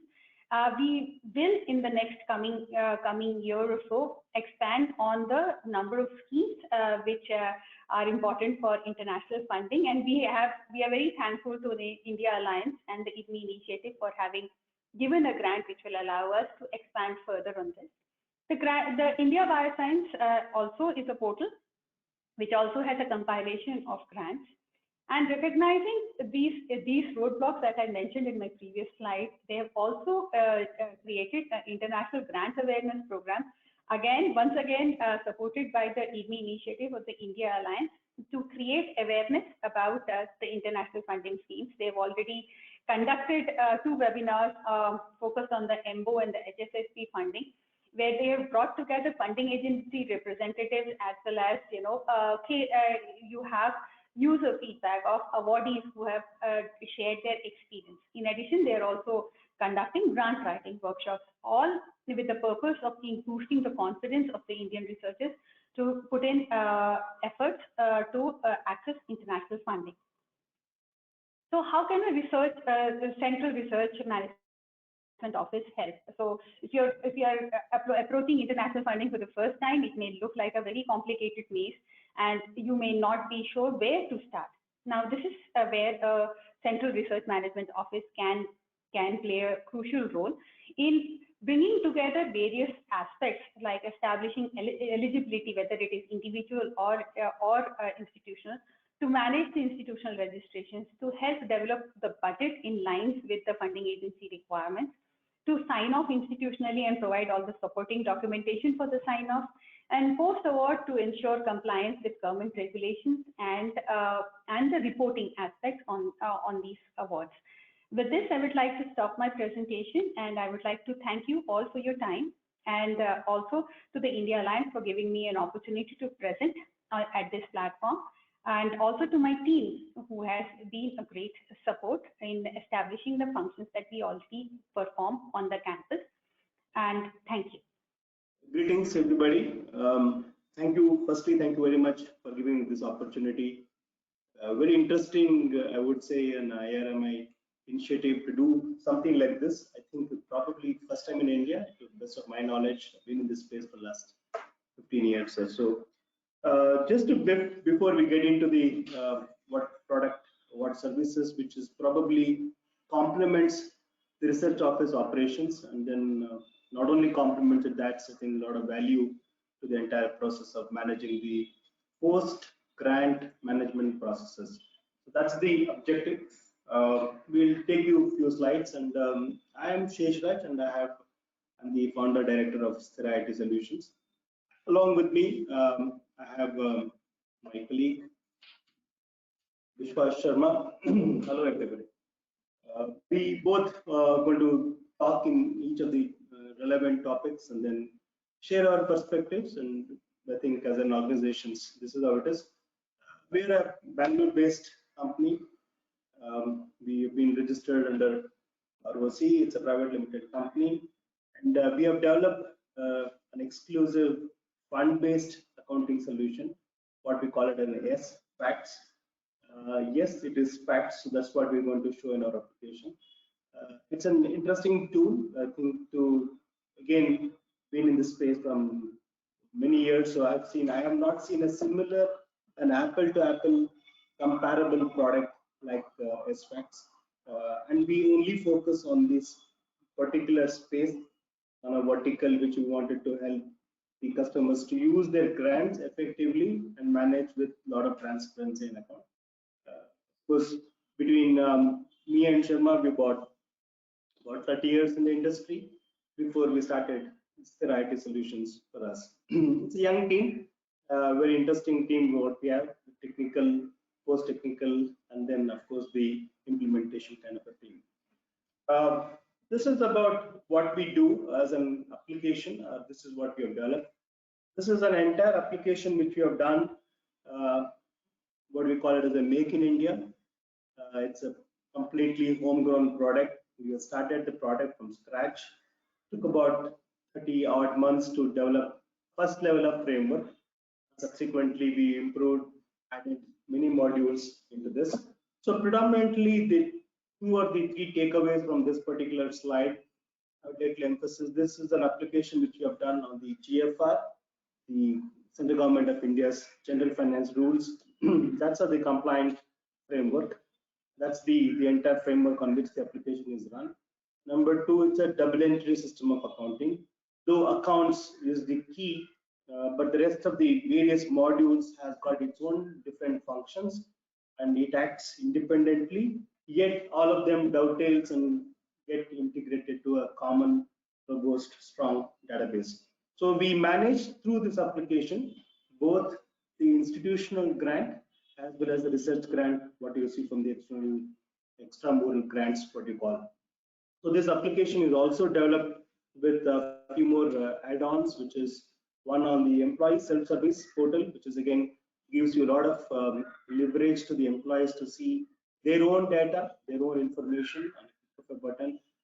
They can manage, they can query, they can ask questions on those processes. So the load on the administration to that extent has been substantially come down.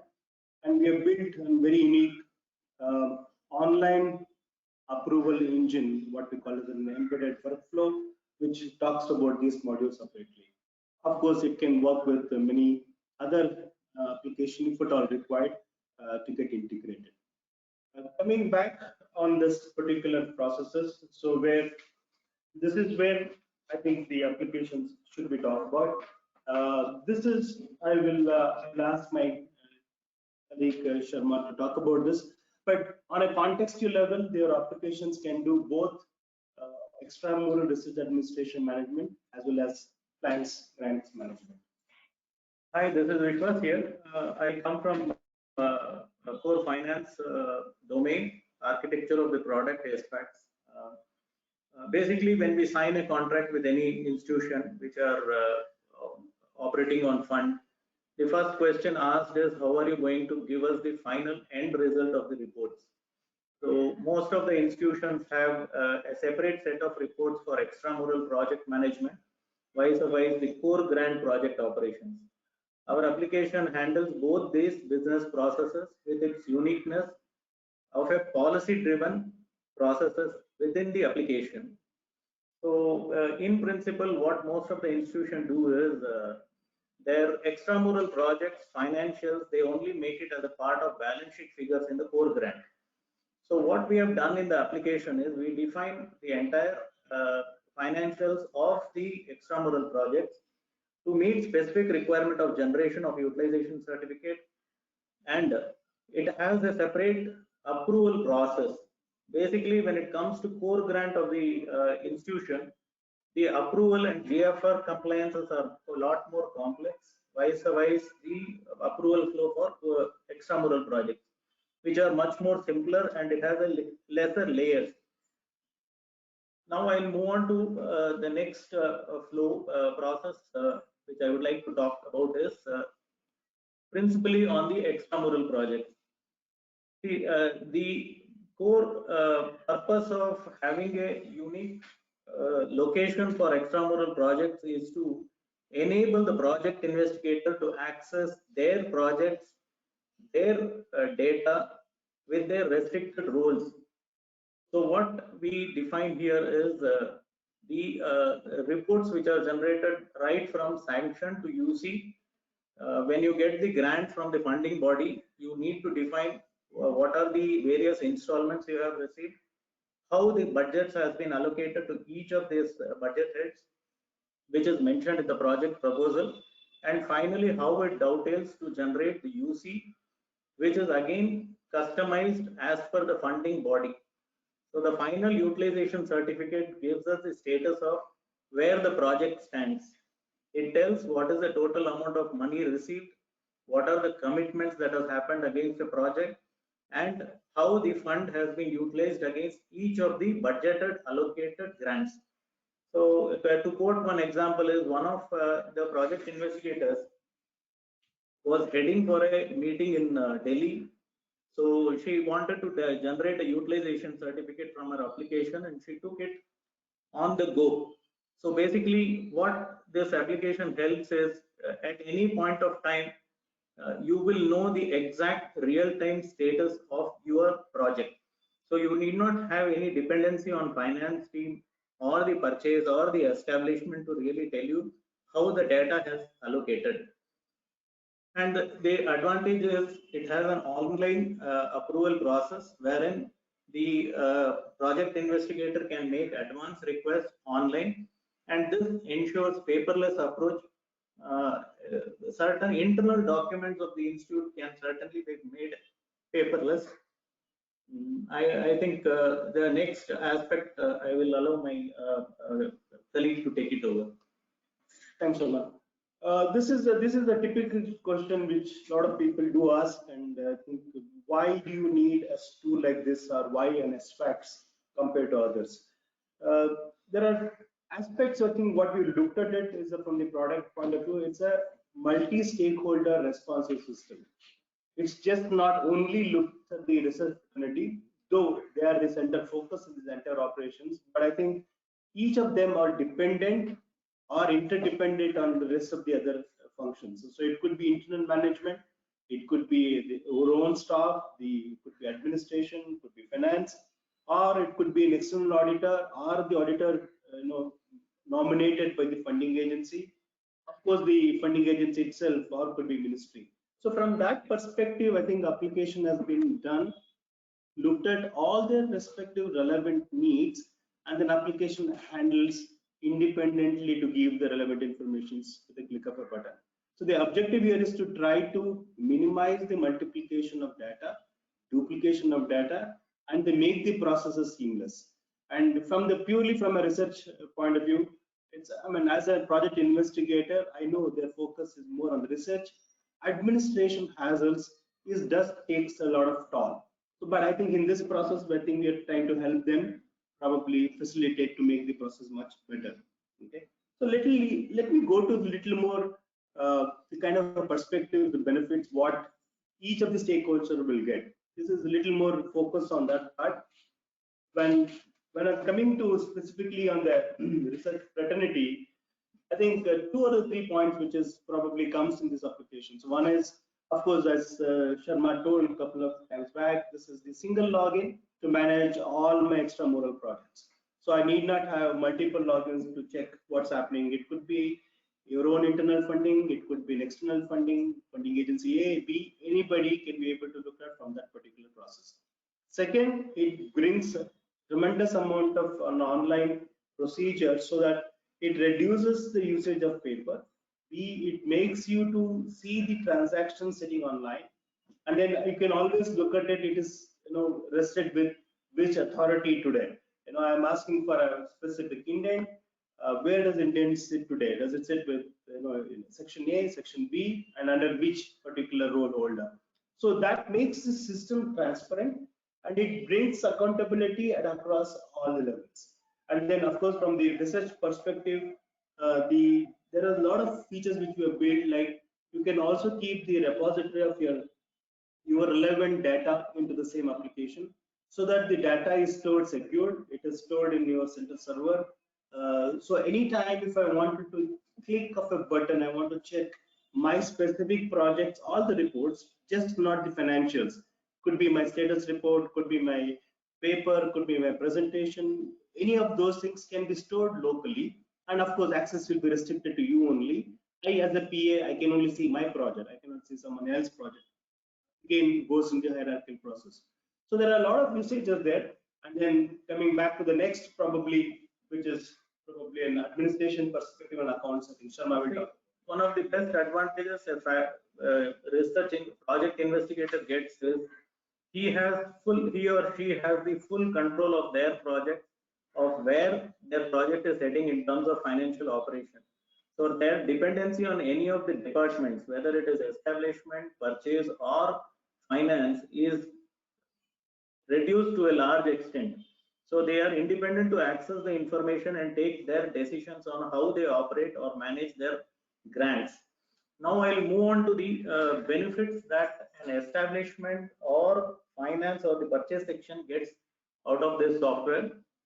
Since the application is designed keeping the finance as a background, the major benefit that the finance department gets is they will be able to generate the income and expenditure, balance sheet, schedules to the balance sheet, or the receipt and payment, and the latest GFR 12A. So in one go, a major question is answered through this standardized software product.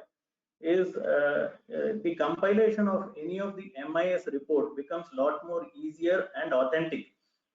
But in my experience in last 10 years, what I have observed is when it comes to generating a simple report which tells what is the status of total money received from the funding agency against the actual budget, and what is the amount spent and what is the unspent balance or overspent balance, then it becomes a real challenge to collate all this data when the information is captured by each of these silos or departments. So the major takeaway is the financials gets consolidated, and the when you want to close your financials at the year end, it becomes a lot more easier because all the data is available on the tip of the finger. You know where the transaction stands and which are the transactions to be closed.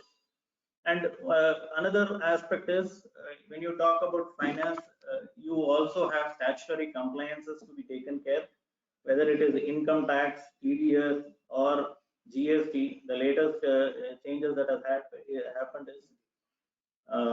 is GST credit and TDS on GST. And currently, this application is taken care of the Indian context of compliances. And the best part of this application is the approval engine is designed as per the hierarchy and as per the financial flow, which is defined by the GFR or the client specific policies.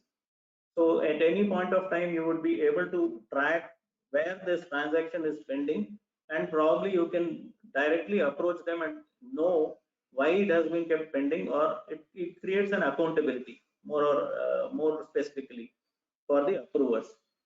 Now I'll move on to my next slide is from the management. As I quoted previously, management is always looking at how the macro level operations of an institute is managed. So many a times they are asked with a lot of queries from the ministry. One example which I would like to quote is, many a times we get queries when what are the total imports done currency wise, country wise across for a given financial year, or probably over a period of 3 years. So for us, these data, since it is through a standardized process, is available. So to retrieve such information, ministerial information, which cannot be postponed or delayed, is much more easier to generate. And the best part is it gives transparency across the institute, and there is a accountability thrust upon each of the individuals, whether it is a caseworker using the application or the management who are approving the transaction. So there is no room available to postpone a work which is on their desk. We also handle automated alerts to the approvers, wherein it eases their job of the day. Now, next I would like to move on to the ministry. The most important part is ministry always makes a request for any of the reports in a very short notice, and management is compelled to report to them within the time. And there is a lot more pressure on the institution, management, or from the finance or from the purchase to ensure that the report is generated and delivered to the management, in turn to the ministry. So some of the financials are published in the parliament. This software enables compilation of all such information, whether it is for a current financial year or a comparison over a year-on-year process, becomes much more effective and quicker. Now I will hand over to my colleague. Thank you, Dharma. I think in nutshell, just want to probably emphasize an analogy. The application is done such a like a relay. You know, I run with my baton and I hand over to the next person, and the process goes on. So there is a chain created very strongly and ensures every stakeholder in the system is touched, and then their respective work is being done. So that's the takeaway from all this, the kind of events we've got. Coming back to the most crux of it, I think this is what our decade of experience can talk about it in length. This is the kind of a customer base which we have built across pan India. There are many ministries which you work.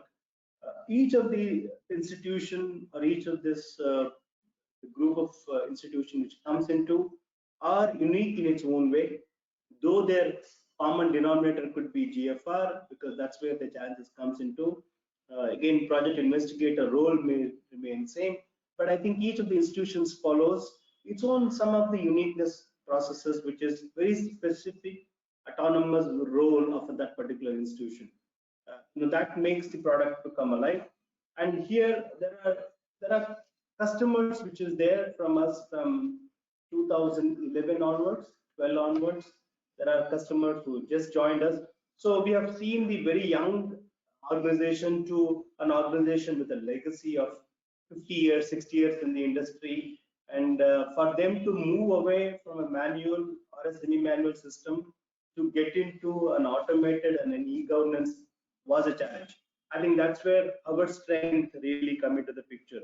I think here what we did, a lot of uniqueness in the process is one. The entire approach to these customers was not from a typical, software kind of a role. I mean, you know how the software industry works. So you tell me the requirement, I come and develop and give it to you. It doesn't work that way. So we actually went with a ready-to-use solution. We have experienced this product and got a lot of learning curve in the process. And then when we went to this customer, the customer challenge was to how to bring them this change. So change management becomes an extremely an imperative need, because they were not experienced to make this kind of a change. Number one. Number two, the bringing the ownership in each of this customer is also a challenge. Typically more so in a government structure, because the entire structure is very differently managed, unlike a private world. So to bring them into the same page and then ensure all the stakeholders, let's be section wise, and bring them into the same page was a challenge. I think that's where I think our success rate really come into the picture. Second, we went on a consultative approach. It's just not I'm a doer, you tell me I do. No, I think that a lot of questions were asked, a lot of clarity were given. We quoted what the law says, we said what the process should work, what is the better for the institution, and that made the customer to feel. That's where I think Sira and Respect made a lot of differences. It has really made these customers to use, and some of the institutions took a decision on a phased approach. They went into a smaller module, then expanded so that their awareness and then usage pattern becomes better. Some of the institutions went in a big bang approach. They wanted to make all in one go, be it extramural research management, or the plan management, it becomes, it all depends on that. So in both of the cases, I think you're able to handle very well. I think our implementation time cycle, depending on the volume, I think we have done something in a very quick run, about a couple of months, and goes on to about 4 to 5 months as an institution. So here we have taken care of the data migration, we have taken care of the porting into our application, building the specific rule, creating all the online approval procedures. So each of the institutions get into that process much better. I think we can talk on volumes on the way our experience have come in these places.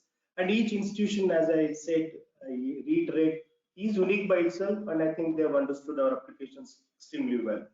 So just to give you a sort of a summarized way how our success can be quantified, if at all, because I think in our application there are quite a few intangibles that we are trying to talk about on the more of a numbers. There are close to about 1,000 plus research projects that have been used in our application across our customers.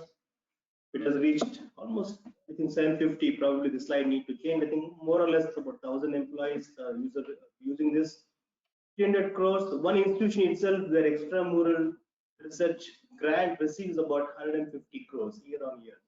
This institution has got about 750 faculty spread across the entire institution, and the amount comes into that kind of a procedure. So our application can be able to manage this, then the process to be made it much more better on this process.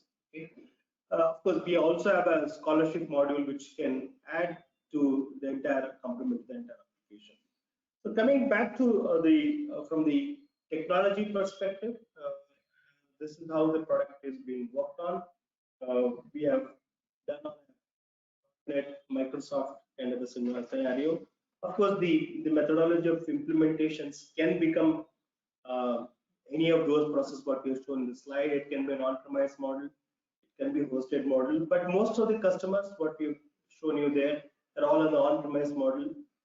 Again, goes into their internal IT security perspective, and we abide to that particular role, and then to make the process and the application there.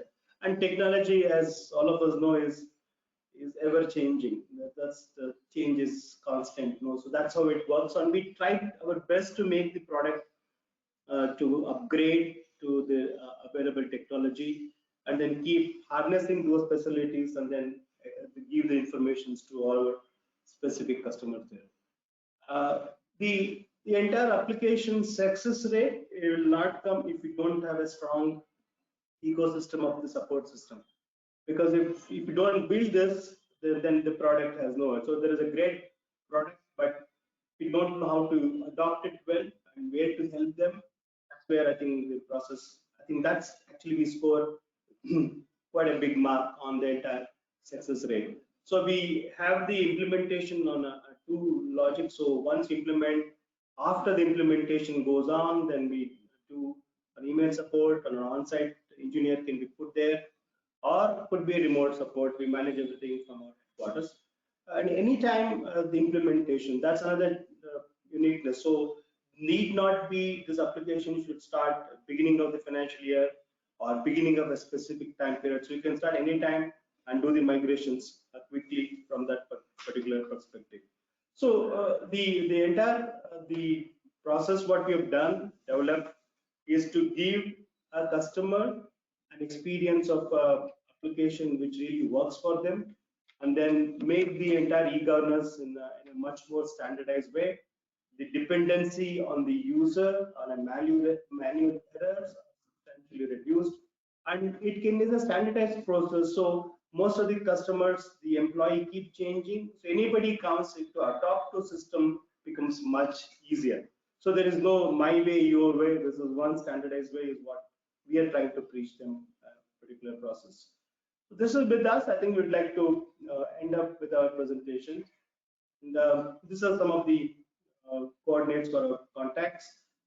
Yes, of course, our website can give you more information. Anything there between me and Sharma can always talk to us. You can reach out. Any of the issues, questions, what we'd like to hear from you. Okay. thanks once again for the opportunity for the IRM. We definitely would like to listen from all of you seeing this program and pose your questions, and I think we'll do our best to give a fair response to each of them. Thanks once again for IRMI. Thank you. Thank you very much.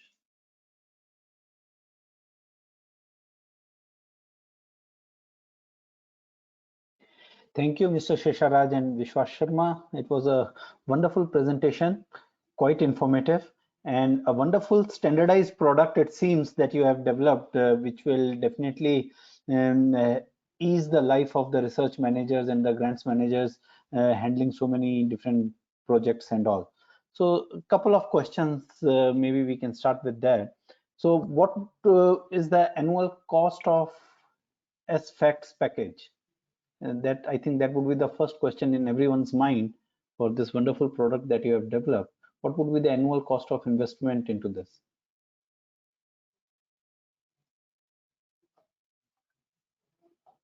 Oh, so I'm sorry, in my enthusiasm, I forgot to invite you on stage. Please, Vinita and Shesharaj, please come on the stage. I just got carried away with the presentations. Vinita, thanks a lot for a wonderful presentation about the value addition that research managers bring and the RDO office that brings to all the 3 institutes over there. So I'll first start with Mr. Shesharaj, then I'll come back to you, Vinita, about another question that I have for you. I think thanks, Naresh. I think this is a little tricky question. I mean, the cost is actually a variable factor. And what we normally do, there are 2 components. There is one licensing component, there is an implementation component. And this typically varies between the size of the organization, the number of research projects they do, the number of users they do. We have built some sort of an algorithm. And when we start, warm him up and talk to the customer and the prospects, then I think we'll be able to, bring back the actual cost. And then typically it will vary from, anything to any big. I've done installation of huge sites, about 800 investigators to about 25 people project investigators. So I cannot make a standard price product. So it's a little varying. I think it typically does from the discussions and how do we take this forward. I do understand that, but still, for ease of clarification, the model is, let's say, project number driven, or is it like number of PIs driven? I think it's a combination of many. There are 3 components probably we look at. We look at it, what is the number of employee size, which includes the project investigator. Second, the project itself. There is institution I've seen there are about 130 PIs, but the number of projects they handle is about less than 50, because there is one section of the department will be doing. So it is a combination to do, plus the admin team, the actual core users of an accounts, a purchase section, could be an establishment team. So with all those combinations, you build one sort of a matrix. With that, I think we should be able to come out with the commissions more clearly. Thanks. And the second question that is on my mind is, how about handling the legacy data? So once, let's say, an institution decides to move on to this platform, how do you handle the legacy data that was pre-existing? Second, in terms like, for example, somebody managing Tally or any other accounting software internally, do they interlink and speak to SFACTS in a bilateral independent mode, or they will have to shut that down and completely move on to SFACTS? Yeah. Good question. I think this is what normally we also experience this question. So first question you said about the data legacy. Typically what we do there, of course, as I said in one of my presentations, that we can start this the initiative anytime during the year, because there is some conception that you should start at the beginning of the financial year for many reasons.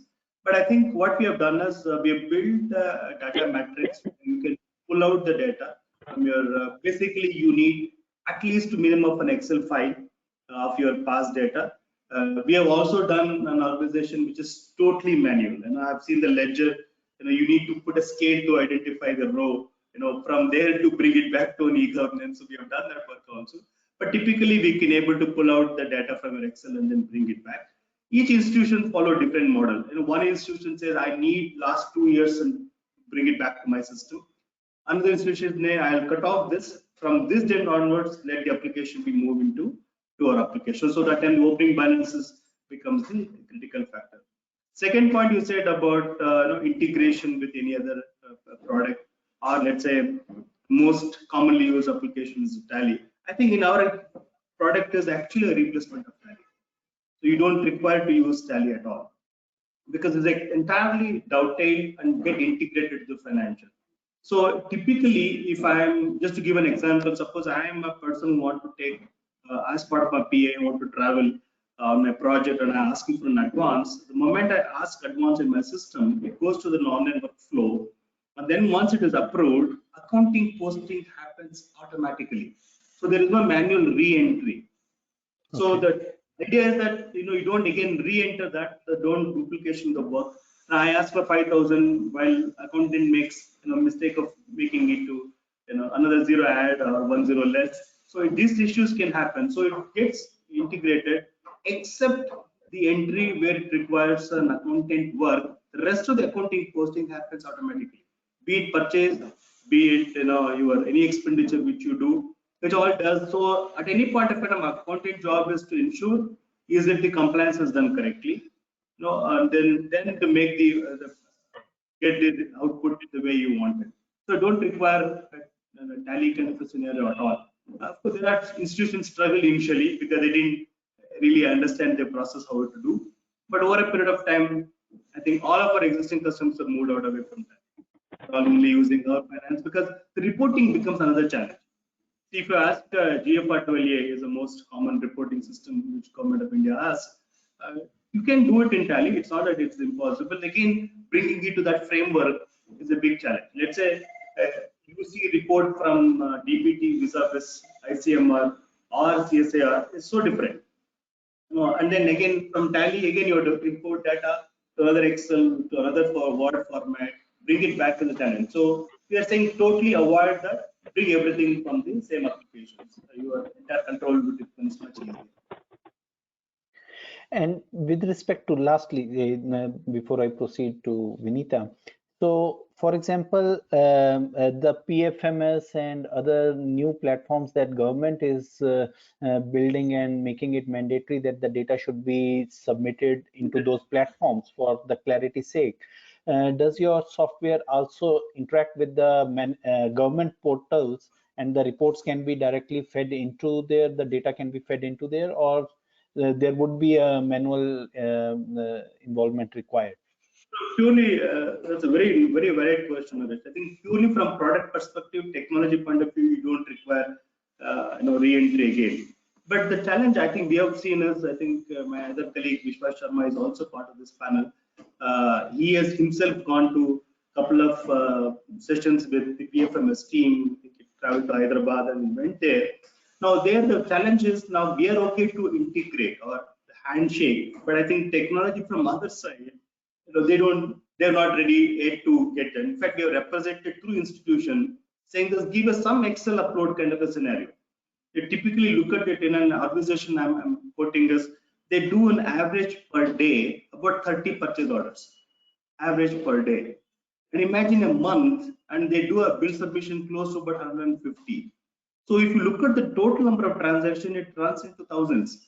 Then invariably you have to update it back in PFMS transaction by transaction. So it becomes another one more subsystem you need to build. So we said you give an Excel file, and then upload everything into the PFMS, and then there you validate and then clear this. Your entire work can be seamless. But again, I'm sure PMF is working on it, and we hope to. And in fact, I've represented wherever I go to my customer, I meet the director. I says, please ensure to talk to PMF team to make this process seamless. Thank you, Mr. Sheshar. Vinita. Naresh, may I ask Mr. Sheshraj a question? Sure, please go ahead. Thank you so much. Mr. Sheshraj, I had a question. So you say that your system allows generation of UCs.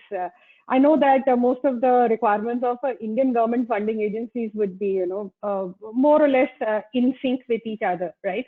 But what about funding agencies which are not in India? The formats are very different. So does your system allow you to customize the UC generation based on the format of the funding agency, or how does it work? Absolutely, Vinita. Absolutely, it can work. I think for us the least issue is the generation of report, because data is there. I'll tell you from my experience of what we have seen. There are many foreign projects. Our own product has been used. It could be WHO and things like that. See, there the requirement is slightly different. In fact, even the transfer of fund is entirely different way of managing. But when they ask the data, they're very clear. I need the data in this specific format, in this specific column. You can generate, because as long as the data is there with us to pull out in that specific format, it shouldn't be a problem at all. So you're saying that the UC generation can be customizable per the funding agency requirement. That's what you're saying. And seamless, absolutely seamless. Okay, okay, great. Thank you. Thanks. Thank you. So, Vinita, now, so enlightening talk.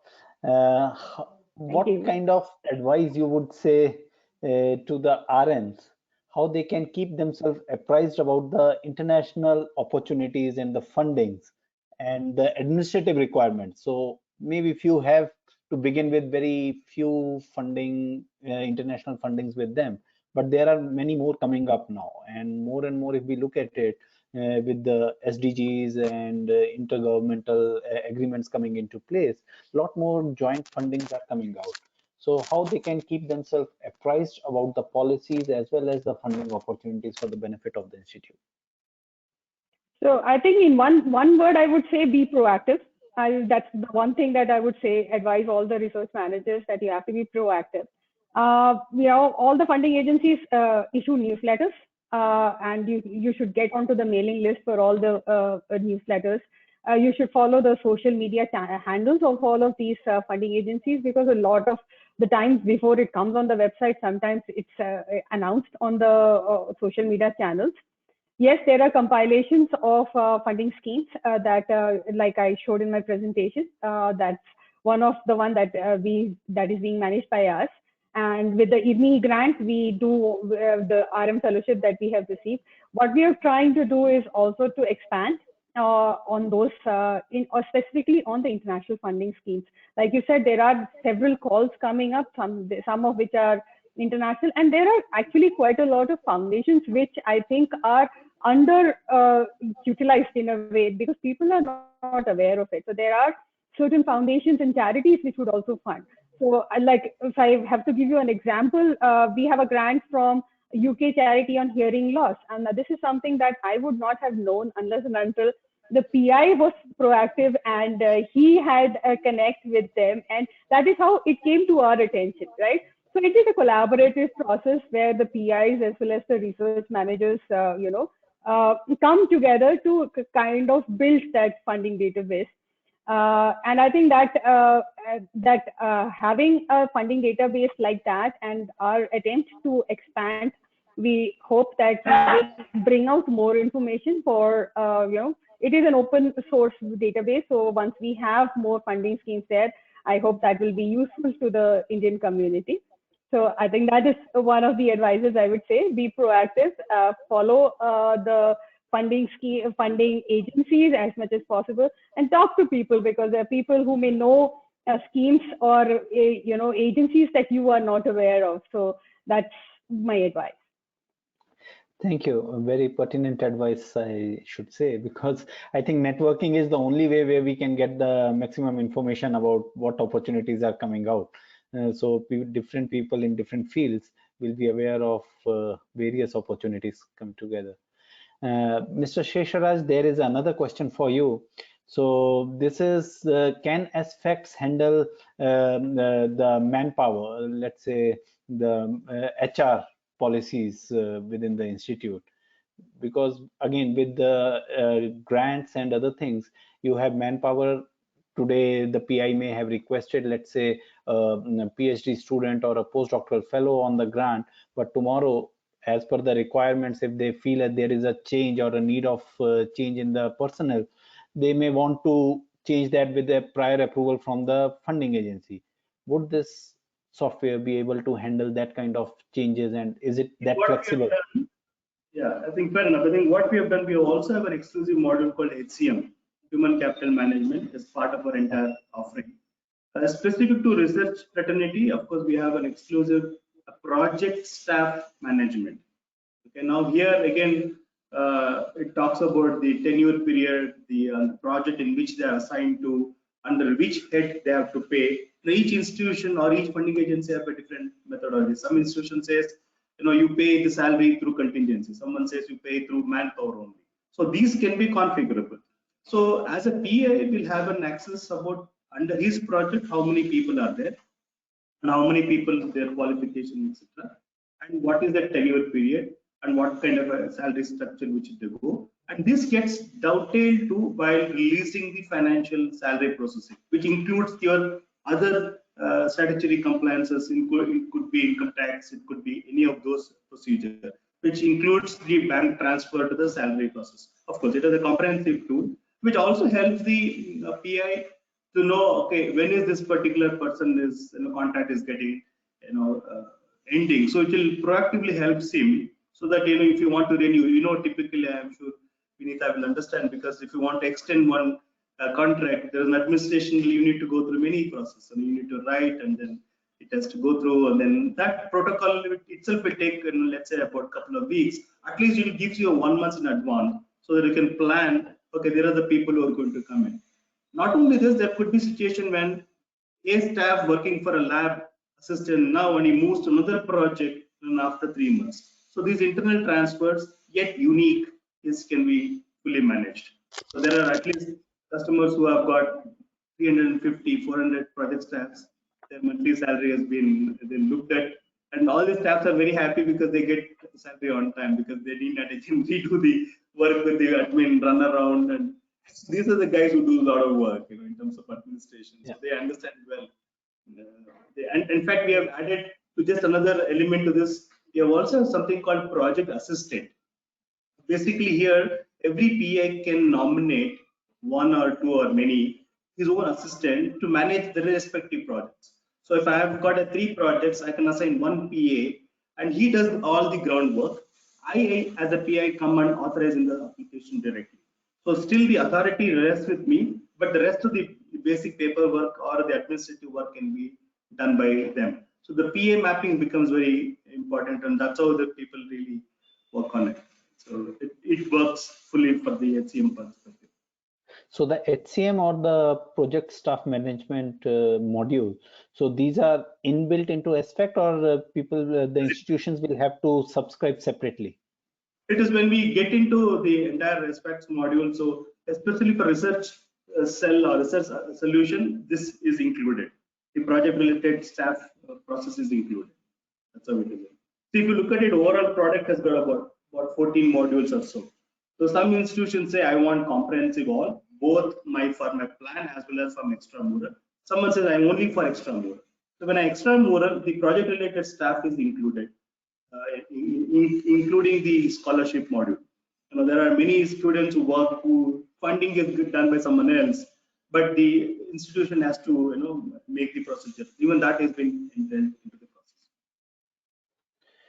All right. And lastly, there are many statutory approvals or ethical approvals for the projects and all. So are they also recorded onto the in the system? See, within the institution, any statutory related approvals or the various stakeholders, could be director, registrar, the entire organization hierarchy is built in. External to the projects, it is definitely handled out of the system. But once I wanted to, let's say, take equipment as a purchase, and I'm asking for an intent, from intent onwards, it goes to HOD. That workflow can be very specific to institution wise.